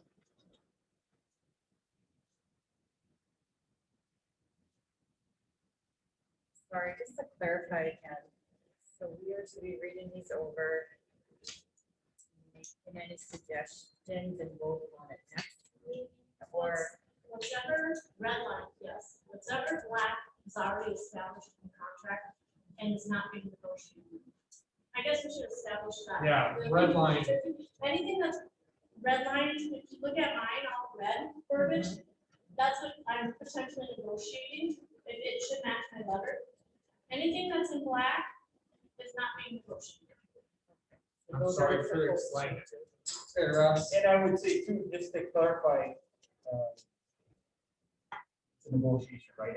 And I don't know what Don can say, or Tony, or the business, whoever, but let's say you don't like something, we can always go back and say, this is great, but what about this? Or what about that, right? So, and I assume we would run that through, We would negotiate directly. right, so. I mean, John would be there, but you're Because I negotiating. think we have that's for non, No, we are not, yeah, it's different than nine, but we Yeah. can still use the same word. But Randy's right, most of us have been on a contract for a year and a half. Like me, I'm just sunsetting this year basically, but there are people that are gonna ask for money for this year, we don't want to retro. We owe them. Yep. We owe them a contract. Not saying that we need expediency, but it should be done. Preferably by the end of June, because I don't want to have to move this in. Yeah. I don't want to book a receivable on payroll for wages. Okay, the next contract, as I started saying, was the director of building and grounds. And on page 2, there's a change that's requested. The change is employees shall be granted full payment of a maximum of 120 days of sick leave days upon resignation or termination of employment with the school district. Okay? Right? I said, what's the standard? That's all the administrators. I didn't hear you, Don. So 30 to 50 days? You can't hear me? I- You can't hear me? Honestly. Holy cow. Write that down, John. Most of our contracts say average out to 30 days. So I think if Tony's still on, we should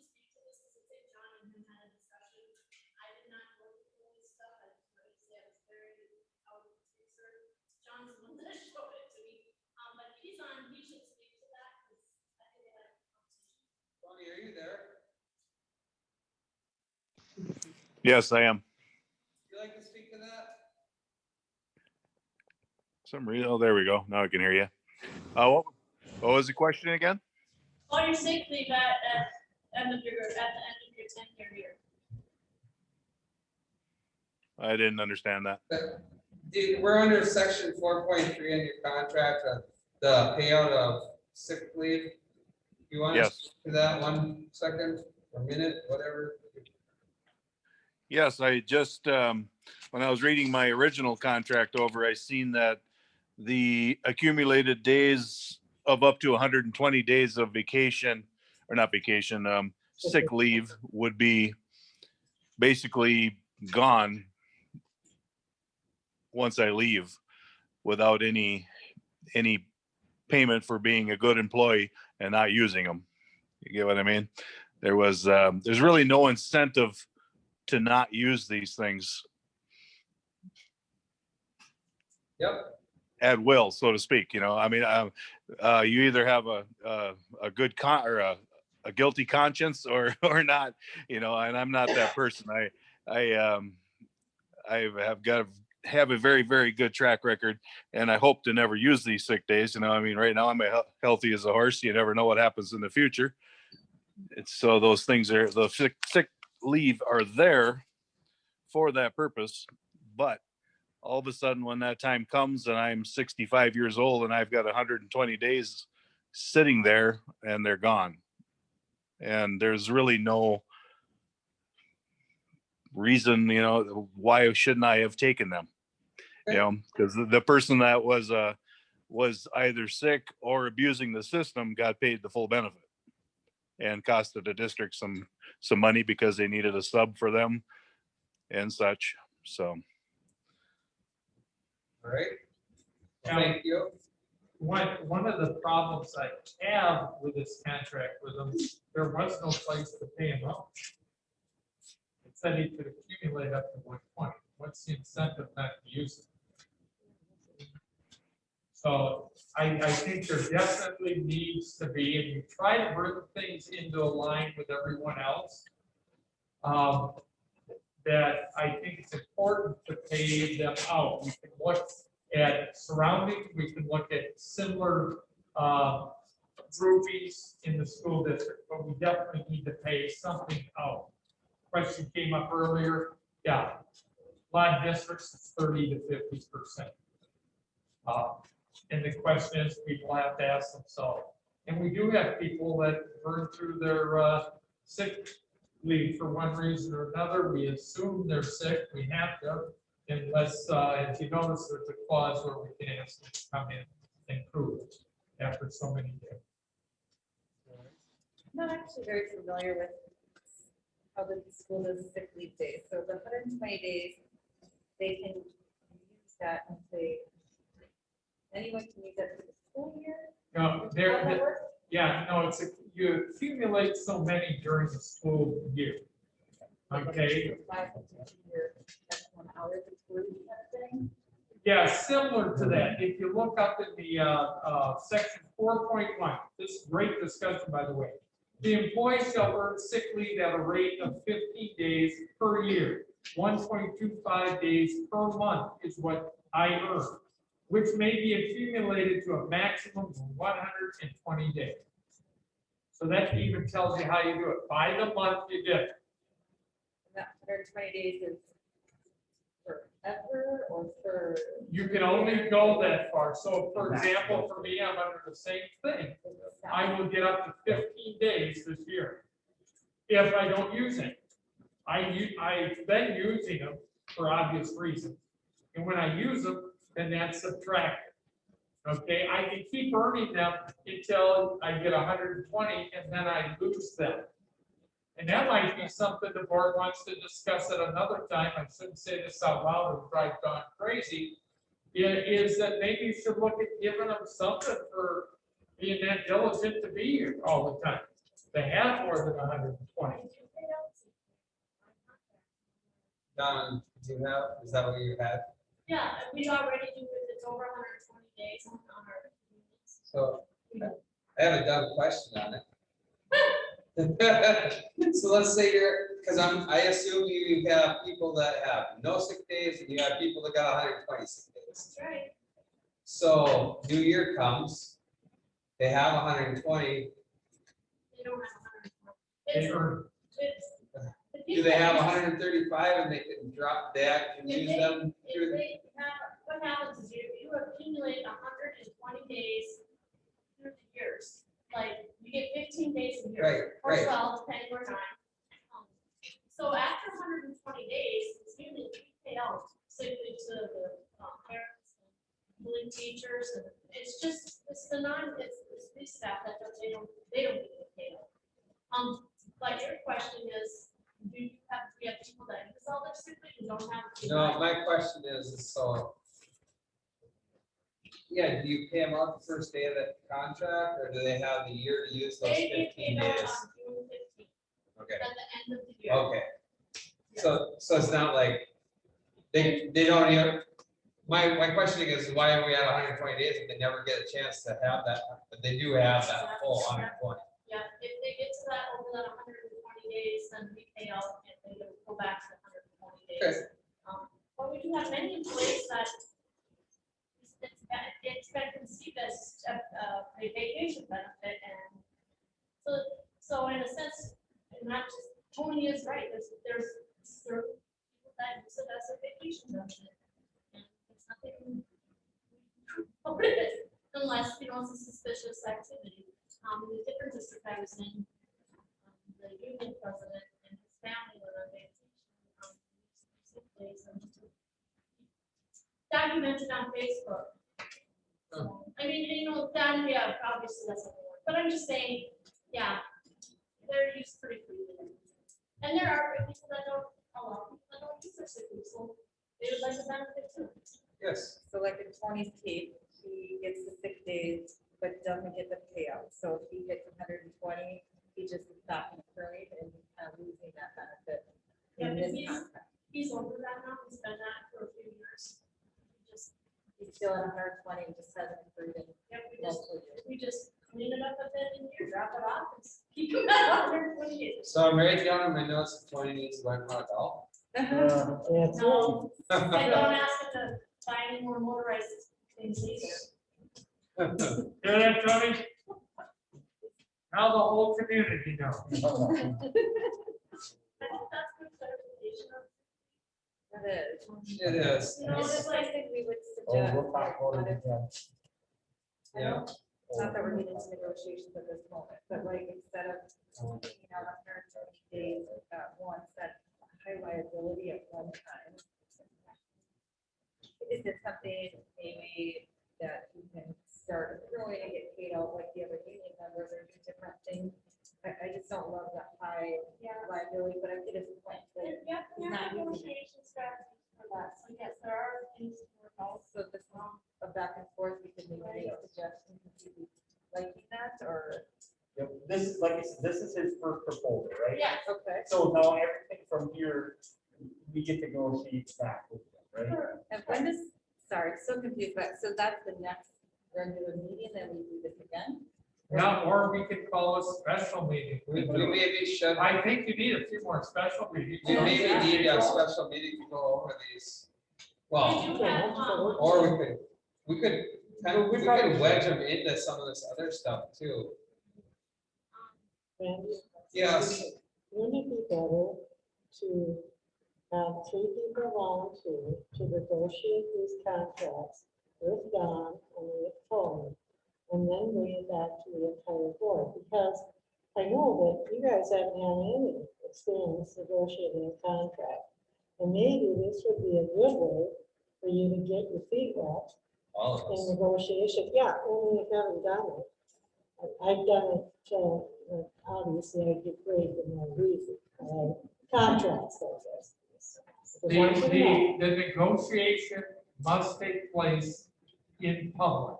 Well, it can be an So it would open meeting, be- John. Yeah. No, absolutely, and that you can do with a smaller group. And I And think you that do makes have- some sense. And you do have a smaller group assigned to this. Mhm. But this is the initial reading for it. Susan, do you know, she's got the list, who's on that list? I have a question, and I'm treading dangerously, I think, so if I am, you have to stop me. My name's can I ask what the teacher's contract payout is on sick days or not? At the BA 15 level, so it's. Which, I mean, assuming somebody has 120 days. Right, I would get 300. Oh, then yeah, I'm on that. Even if they're not. You are? They negotiate. So Tyler's on that and Yeah. Who else is? Ryan? You too? Yes. Ryan employees are Ryan and Tyler. Who's on that committee? Tyra and Ryan Austin. And I'm more than happy to sit. Negotiation. It'd be nice. We need 3 for sure for public. Right, Well, that's right. too. I did, You can go. I can go on, that's fine. you yeah. know, really easy. Angela would like to get on that. Sure. That- Sure. See, I Yeah, know that's- we're in a new area with this, with virtual meetings and open meetings and everything else. I would think that would be, I'm just. there's costs, there's gotta be benefits that we could squeeze in some quick meetings that way. A couple things. Number one, the 2 board members that are on non-union negotiations. There are 2 new board members. It would be good to have somebody that's been on the board for a couple of years. I know there are 3 people that qualify for that here. Good job, Okay? Angie. And Angie does not. Oh. Number 2, more than happy to sit down and work with that group to figure out, because you have to plan your strategy and where you want to go. And, you know, I would hope you would want to negotiate and not dictate. And that it's going to be a compromise. Yeah, the board that I came into my first year, negotiated with the teachers union and dictated to the rest, and that just, I don't even know if they really negotiated with the teachers. They just kind of dictated, and that's, there's gotta be give and take, there's gotta be listening, so. And I would certainly, like on Tony's sick days, to give you an idea, there's a lot of work that needs to be done there, because there's nothing there to pay him out to start with. Does that make sense? So I don't think that, you know, we have to do some work on it, clearly. And I shouldn't have used Tony's name, sorry, but you're on deck. So I should have just said building and grounds director. Yes. So if you want to, Russ, you have floor. Yeah, Oh, so I'm more than willing to volunteer to work with, Bauman and Hofstad to just do these. I have no problem with that. I think just because we have some of that idea, whereas things are negotiable, right? Yep. So I have no problems with that, and a virtual is fine with me. I think we could all get together. Okay. I have no problem. Unless it's somebody else wants. is that okay to the rest of the board? Yeah, that's a consensus, that's good enough for me. and we can figure that out when you want to meet to discuss it.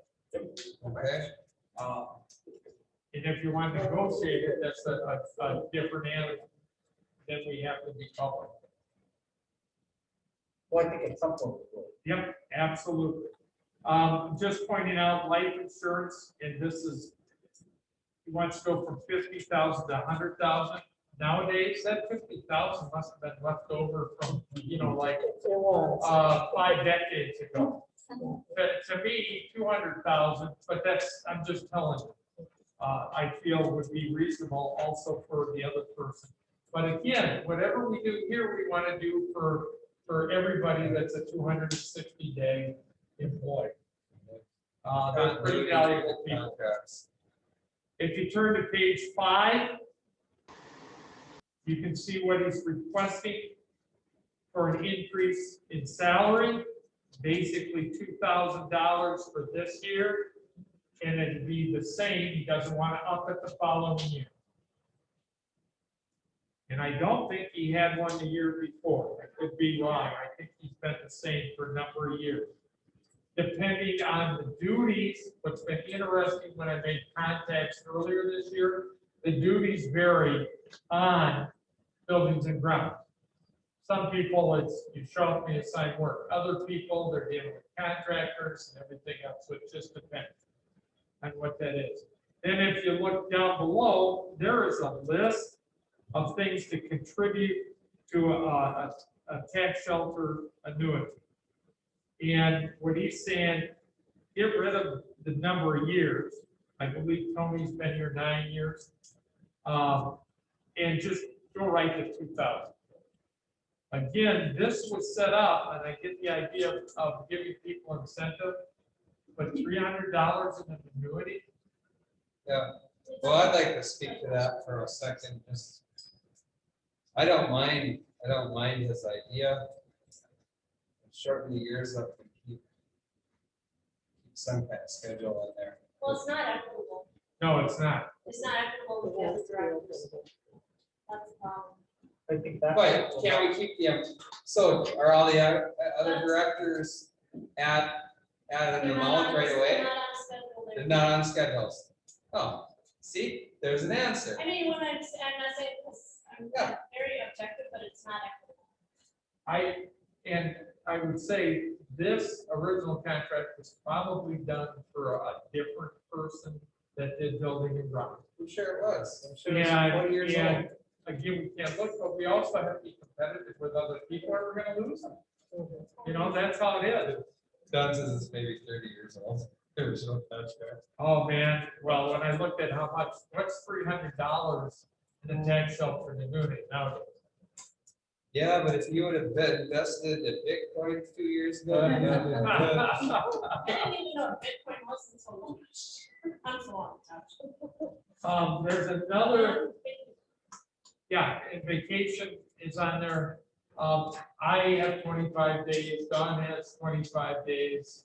He's requesting for 25 days. And then obviously, your line employees, other ones will ask for the same thing, but I think that's fair. But that, I'm just giving you my opinion. When we discuss strategy as a group, which we should do prior to the next negotiation, that would be something to do. Any other questions? Two more. Not a problem. Vacation days, is that also kind of a based off of years of service? Or is it this job or this position gets X number of days? Yeah, it's this position gets, we're talking a 260, a full year long thing. They get 25 vacation days. But that's a good question. That might be something you tell the people on this committee that you'd like to see move to. That would be up to you guys. Standard with school districts, I guess I'm not in a Not school for 10 district. years ago. Yeah. 10 years? To answer your question, yeah. Okay. Yes. It really is, like you said, Andy, the second part of it. It's more towards the position than the number of people, right? Yeah. From what I've seen, I mean, and Superintendent, it's more about the amount of days you work in a year, right? So like, that's what John was saying, the 260 versus teachers are 180, 183, Third or 175. Right. 170. They have this. 170. So Holidays. I think a lot of times when we compare contracts, there's two things to compare about what's similar within the district, so 260 day employees, but then also what John said, what do people have in the area, right? What does peers have, maybe what's like-sized districts also is always what we try to get towards. Yes, it's always good to get those comparisons, Yeah. just to have them right there when you do the negotiation, because then you're gonna be surprised. It will be an eye-opening experience. And a lot of our employees, they teach here from the heart, and they work with the kids from the heart, and I really believe that. I don't care if you're the business manager or the head custodian, but that's what they do. And so I think you'll be surprised that they're not asking for help. And, you know, as far as negotiating, and yeah, you don't have to fill all the symbols, it's kind of silly. So just, bear that in mind, please, so we have a heck of a group that works with this. School district. And I realize what Director Roaring is saying, because many times when you're first starting a job, you might only start with a week or 2 weeks. Yeah, But that's true. normally in these kind of roles as directors, they're in charge of multiple things, millions of dollars of stuff. If you came in, if you were negotiating with the superintendent, say, well, this first year here, you get 2 weeks of vacation, how do you like it? And then you'll be looking for your next superintendent right away. So understand that it varies on what the position is and how long the position is. Great question. Any others? Last question, since this is all open. Negotiations with it, or why is it open? I mean, I know it's said by law, but. It's open, they get to listen, they get to know exactly what we're talking about. And that's part of the open meeting law. That the public has a right to know what we're doing. And it needs to be brought out, not, oh, here it is afterward. Now, tonight, I didn't look, how many we have left online and how many have gone to sleep, I don't know. So, And I think too, that the difference is these individuals are not in the union because there are different rules with union negotiations than there are non-union rules. And that's one of the things that I had no idea Well, actually, coming into it. Well, that is. there was a time that we didn't know it as a board, Right. because we used to close the meetings for these, and then we went to school board training and found out that was illegal. Well, now you can't put the cat back in the box, so it was more comfortable the other way, so. well, you think how much we went through with like our bus drivers last year? Yeah. And others that- Yeah, And it's all good, don't get me wrong. What happened with this is, and, on behalf of them, they chatted with us and we, with them there, in more the recommendations, did negotiate, but I mean, they still have that conflict. Which helps them, it's awkward, it's the first year, it's just. It's the least favorite thing, negotiating is, I think what, on either side is, it's always. so I have one more question.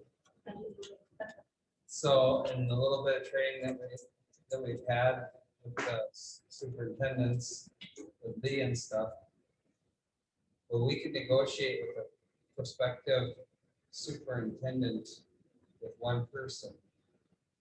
It's not an open meeting.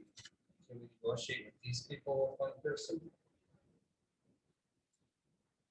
I should apply it equally, that's what I was confused with. Maybe I should call Lee and ask him that question, because that's a zinger, I think. If you already know what you're going to offer, Yes. you can have a conversation one-on-one with any of them. Okay. That may be a new position in the future when we go through our annual meeting. Chief negotiator.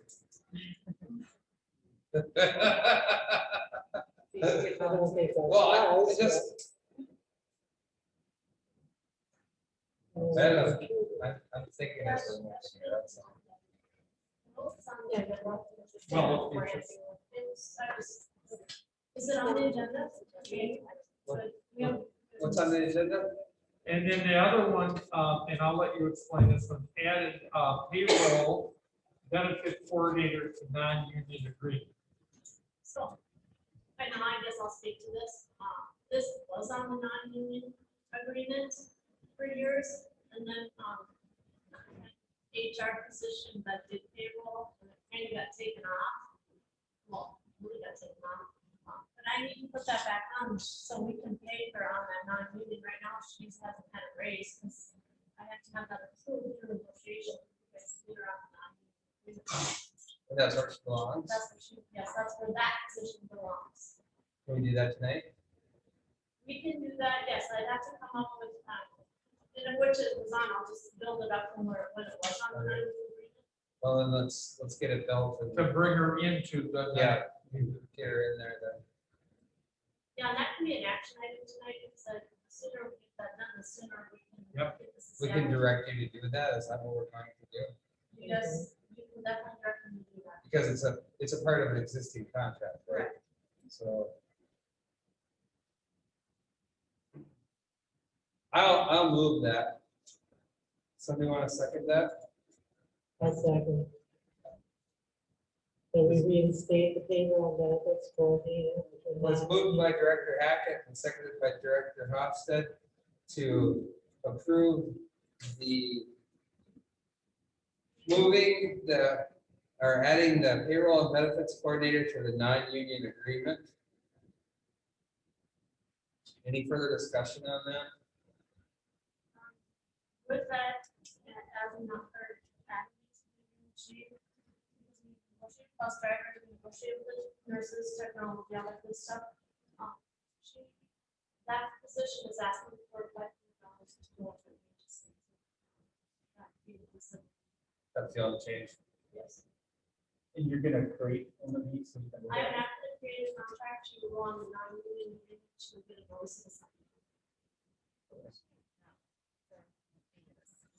Okay? What is she on now that we have to She move was her on to? a notice of assignment, she took over an existing role, but we took the HR, she never was involved in the HR piece, that came to me. So then that became just a notice of assignment that has never been put on a non-union contract. Or non-union. So basically, she's working off a notice of assignment as an active employee.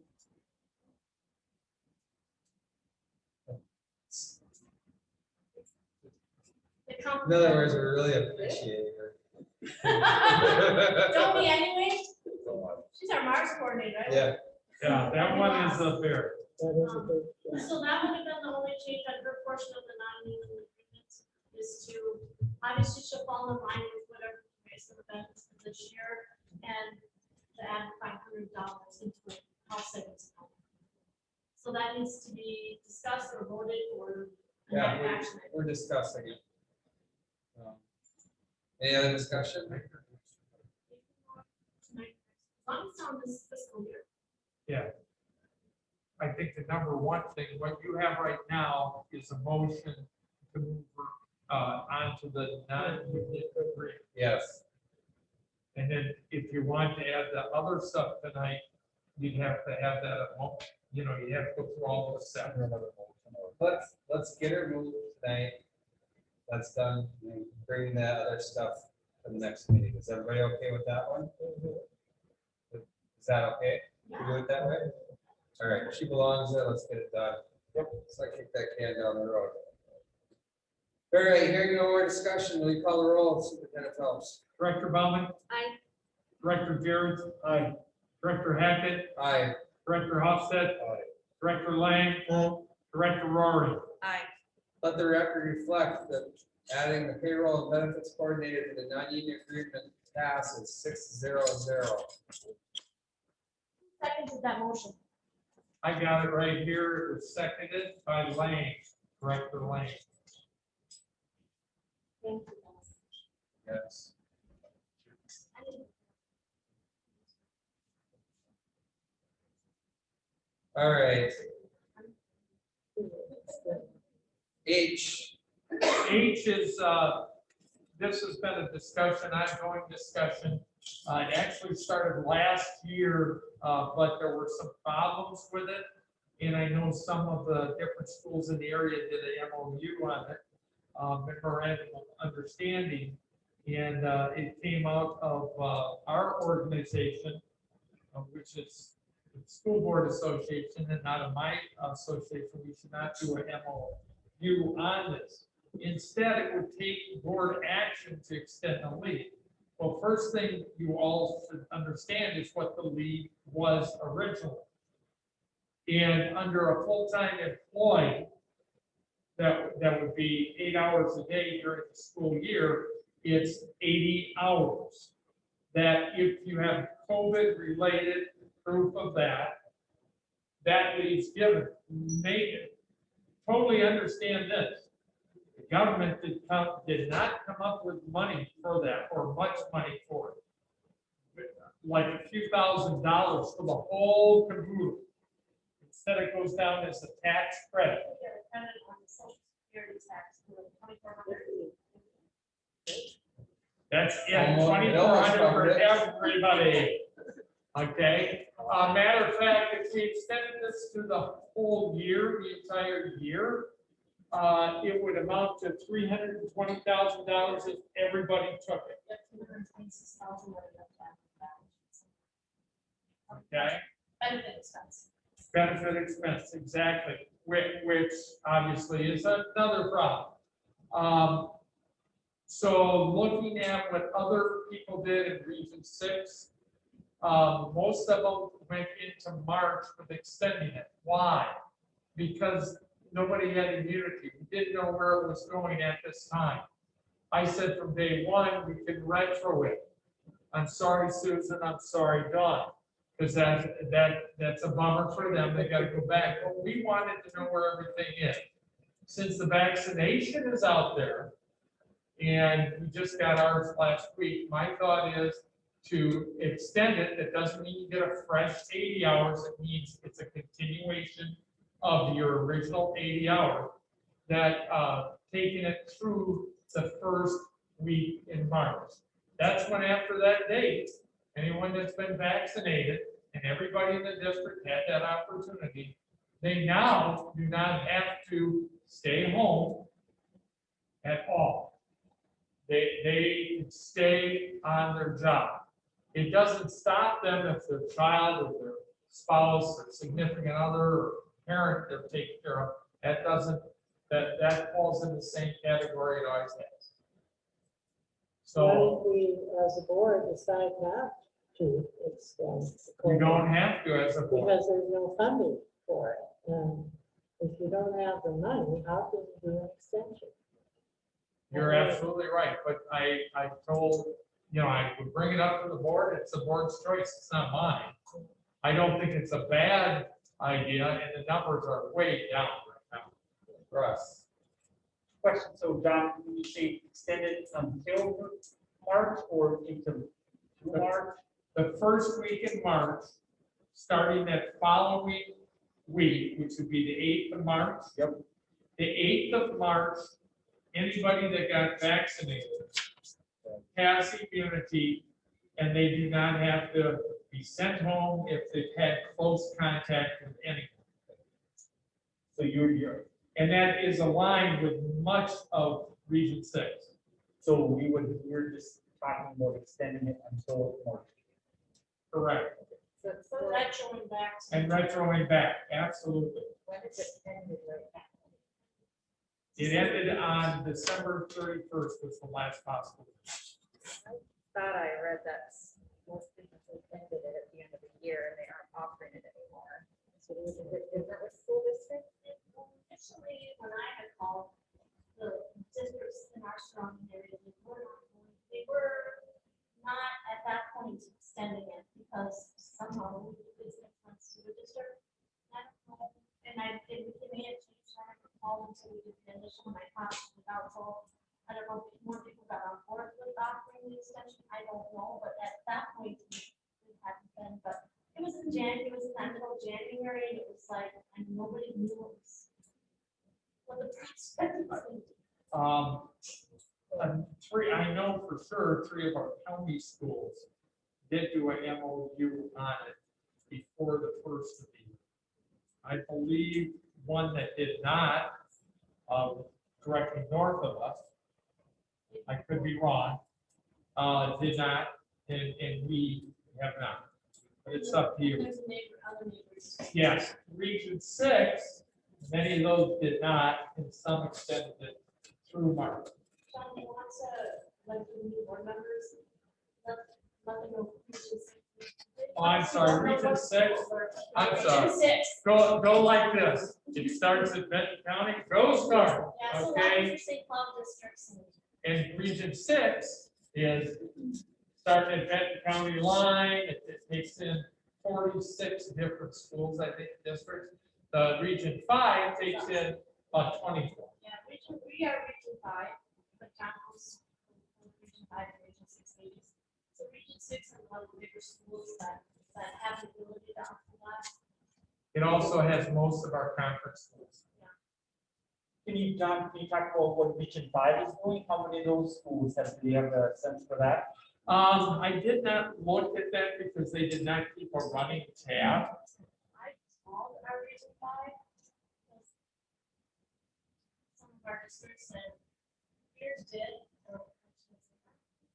Yeah, well, you Here's can, it's it. public now. Well, Yeah, it's and. too late now.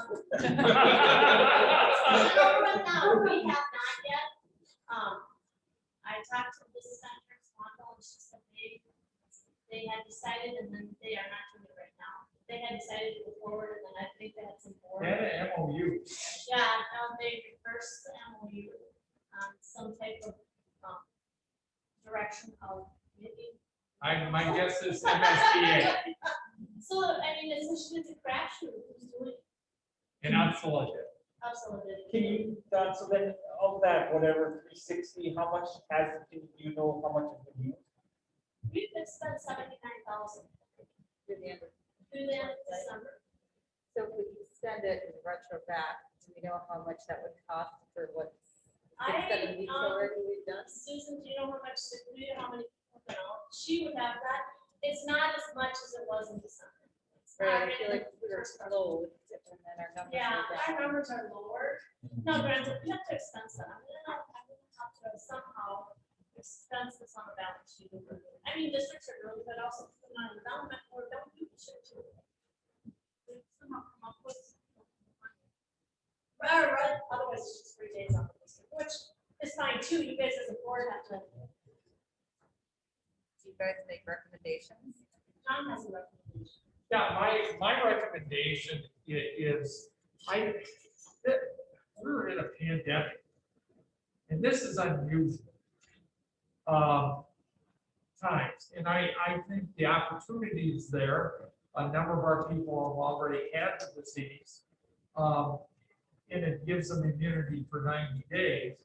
They have an option to do it. My recommendation is to cover the people that have been put out under the 80-hour maximum. Once they hit the 80 hours, it's done. And it mostly affects more of our paras, our hourly workers. Many of our teachers have taught from home while they're going through this. And so that's worked out very well. They haven't had to use it. But this would kind of cover our hourly workers more than anybody else. And I would recommend that we retro it and move it forward into the first week of March and end it on March the 8th. John, we need to talk about doing some reimbursement to the school districts for this purpose, because people were on leave because of the COVID vaccine.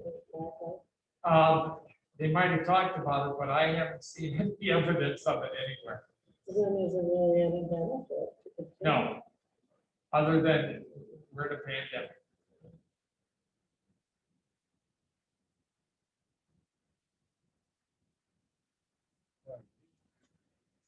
So that leaves us in this. Do we have language for that? Right? Yeah. Was it on the action item? Was it just Looking for a motion. Susan, do you have a motion? Like that? I can have a motion, motion to approve to the extent of the COVID leave from January 1st, 2021 to March 1st, March 8th. 2021. And then I just want to make sure, this isn't resetting the number, right? No. This isn't, so this is just, you use it, you lose it. This is just extending that. It's not when everybody hits the reset. Right. It's going to be a hardship coming up with funds if we're not getting it from the state. Potentially, I have to expense it. I mean, right now, I'm going to expense maybe about $79,500. I mean, it's a benefit. It comes on our balance sheet, so it will show on our balance sheet. They are giving recommendations on what we need to do, because every financial office that pressure. Yeah, I don't, it depends, we don't have a lot right now, so I don't think it's gonna be quite the hardship that it could be. I mean, like I said, everybody in our district at right now is like 80 hours. Yeah, we're looking at 326,000. I think we have another probably $17,000 in expenses today. That's, yeah, I think we're at 100. We have done pretty well. Good question. All right, I'll move the motion that Susan had read. I will second. Moved by Director Hackett and seconded by Director Garretts to Motion to approve extending the COVID leave from January 1st, 2021 to March 8th, 2021. all right, any more discussion on it? The only thing I want to say, there's nothing wrong if people don't agree, and you can vote against it. And sometimes, tonight we've been breezing with 6-0 votes. And if you disagree with it, don't be afraid. That's what you're here for. All right. Do I need to abstain? Good question. Does it? Yeah. Did March 8th ain't here yet either. Oh, Yeah, we had it. I believe both of you should have. Then maybe you should. Both of you should abstain because it directly affects financial. So there are only 4. All right, Superintendent Phelps, will call the roll. Director Jarrett. Aye. Director Hackett. Aye. Director Lang. No. Director Rory. Aye.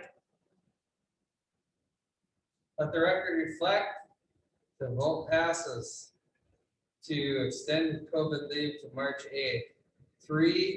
3-1-2. And then don't forget the 2 abstentions get moved into the, whether it passed or not. It moves for the majority, so the That's right. record shows 5-1. 5-1. All right, that's right. It moves with the majority. That's right. All right, so 5-1. There we go. The vote was 5-2, but the record shows 5. Yeah. All right. All right, motion I, or action item I is, and I know I misspoke before I called it H, I'm sorry. So And you said after it. I said after H, didn't I? Oh, I maybe didn't get that one wrong.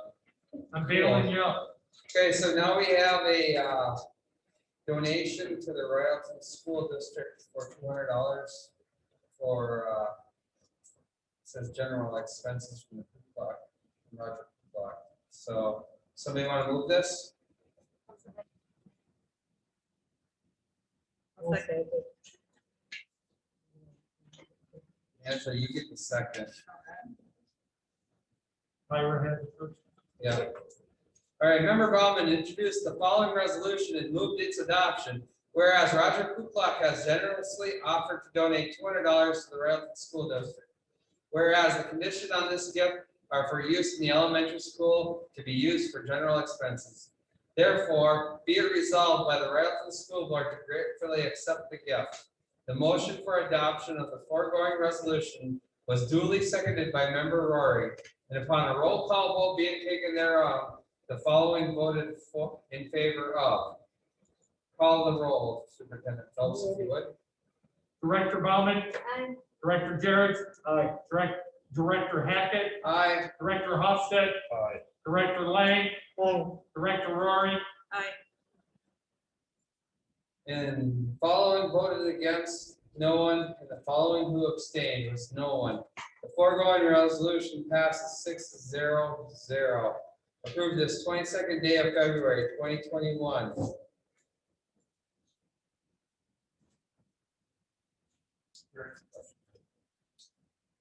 All right. Thank you for the Roger Kuklak family for their donation. All right. Moving on into the agenda, we got upcoming meeting schedule. Tuesday, March 9th, policy, 8:30 a.m. Tuesday, March 16th, 6 PM, special meeting, interview training. Monday, March 22nd, 6 PM, regular board meeting. And Wednesday, March 31st, 6 PM, special meeting for the superintendent. I forgot what that one was for. That was for a review, I think. I believe that's when you're going to select the questions and stuff. Yeah. That's already going. Yeah, Yeah. roll it down. Review. The 31st is, yep, to determine finalists. Oh, determine finalists, interview questions and procedures. All right, everybody's all good with that? Finance meeting. Yeah, I was looking at, yeah. I want to do it after I get my March 15 report, so I won't get that till the 8th or 9th. So I'm thinking I need a little bit of time to work it. So I'm thinking the week of March 15, 16, 17, 18, 19. Is that another Zoom? Yeah, I think that works well, doesn't it? Yeah, that worked. The 16th might be a little difficult, just like during the afternoon time, but the other days are open for me. Which one? The 16th. Oh, okay. You're right, I cannot do the math. 17 works, let me see it. Yeah. Yeah, right. The 18th, I have a, 17. I have a meeting. 18th work for all. Or Like lunchtime again? yeah, if that works for you guys, I'm always available. Yep. So John will send out another invite because. For everybody. I know. So the 18th of March at 11:30 to 12:30, does that work for everybody? Yeah.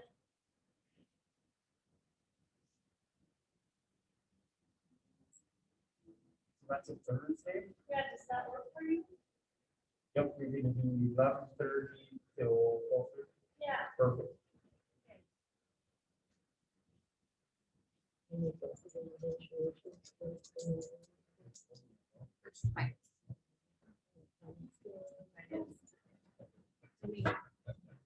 I don't ask a lot of questions, but all Oh, this. is No, new. I'm glad you are. Do we resolve on we're doing a smaller group for the negotiations, or are we doing a special meeting just to talk about that, done with that, or what are we doing with it? I think the first thing is for that group to meet and Okay. determine strategy. That they can talk in private. Sounds good. Well, it's better than saying risk. It's always on my Oh, face. that's too easy. That is too easy. I'm Right, not- right. Can we do a meeting with three, 4, 5? Yeah, you go meeting. Yeah, works. Okay. I just urge that,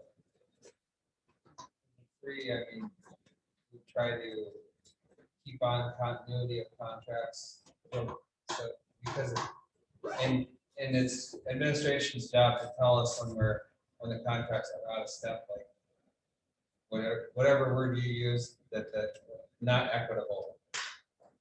It's trying to not be not equitable. That's a bad English. Yeah, but let's try to be fair, so. All right, with that, is there anybody that wants to talk about another meeting? Otherwise, I'd entertain a motion to adjourn the meeting. Moved by Director Hofstad, is there a second? And seconded by Director Bauman to adjourn the meeting. Any discussion? Hearing none, Director Phelps, will you call, or Director Superintendent Phelps, will you call the roll? Director Bauman, Aye. Director Jared, Aye. Director Hackett, Aye. Director Hofstad, Aye. Director Lang, Aye. Director Rory. Aye. Let the record reflect, the meeting is adjourned at 8:25. Did you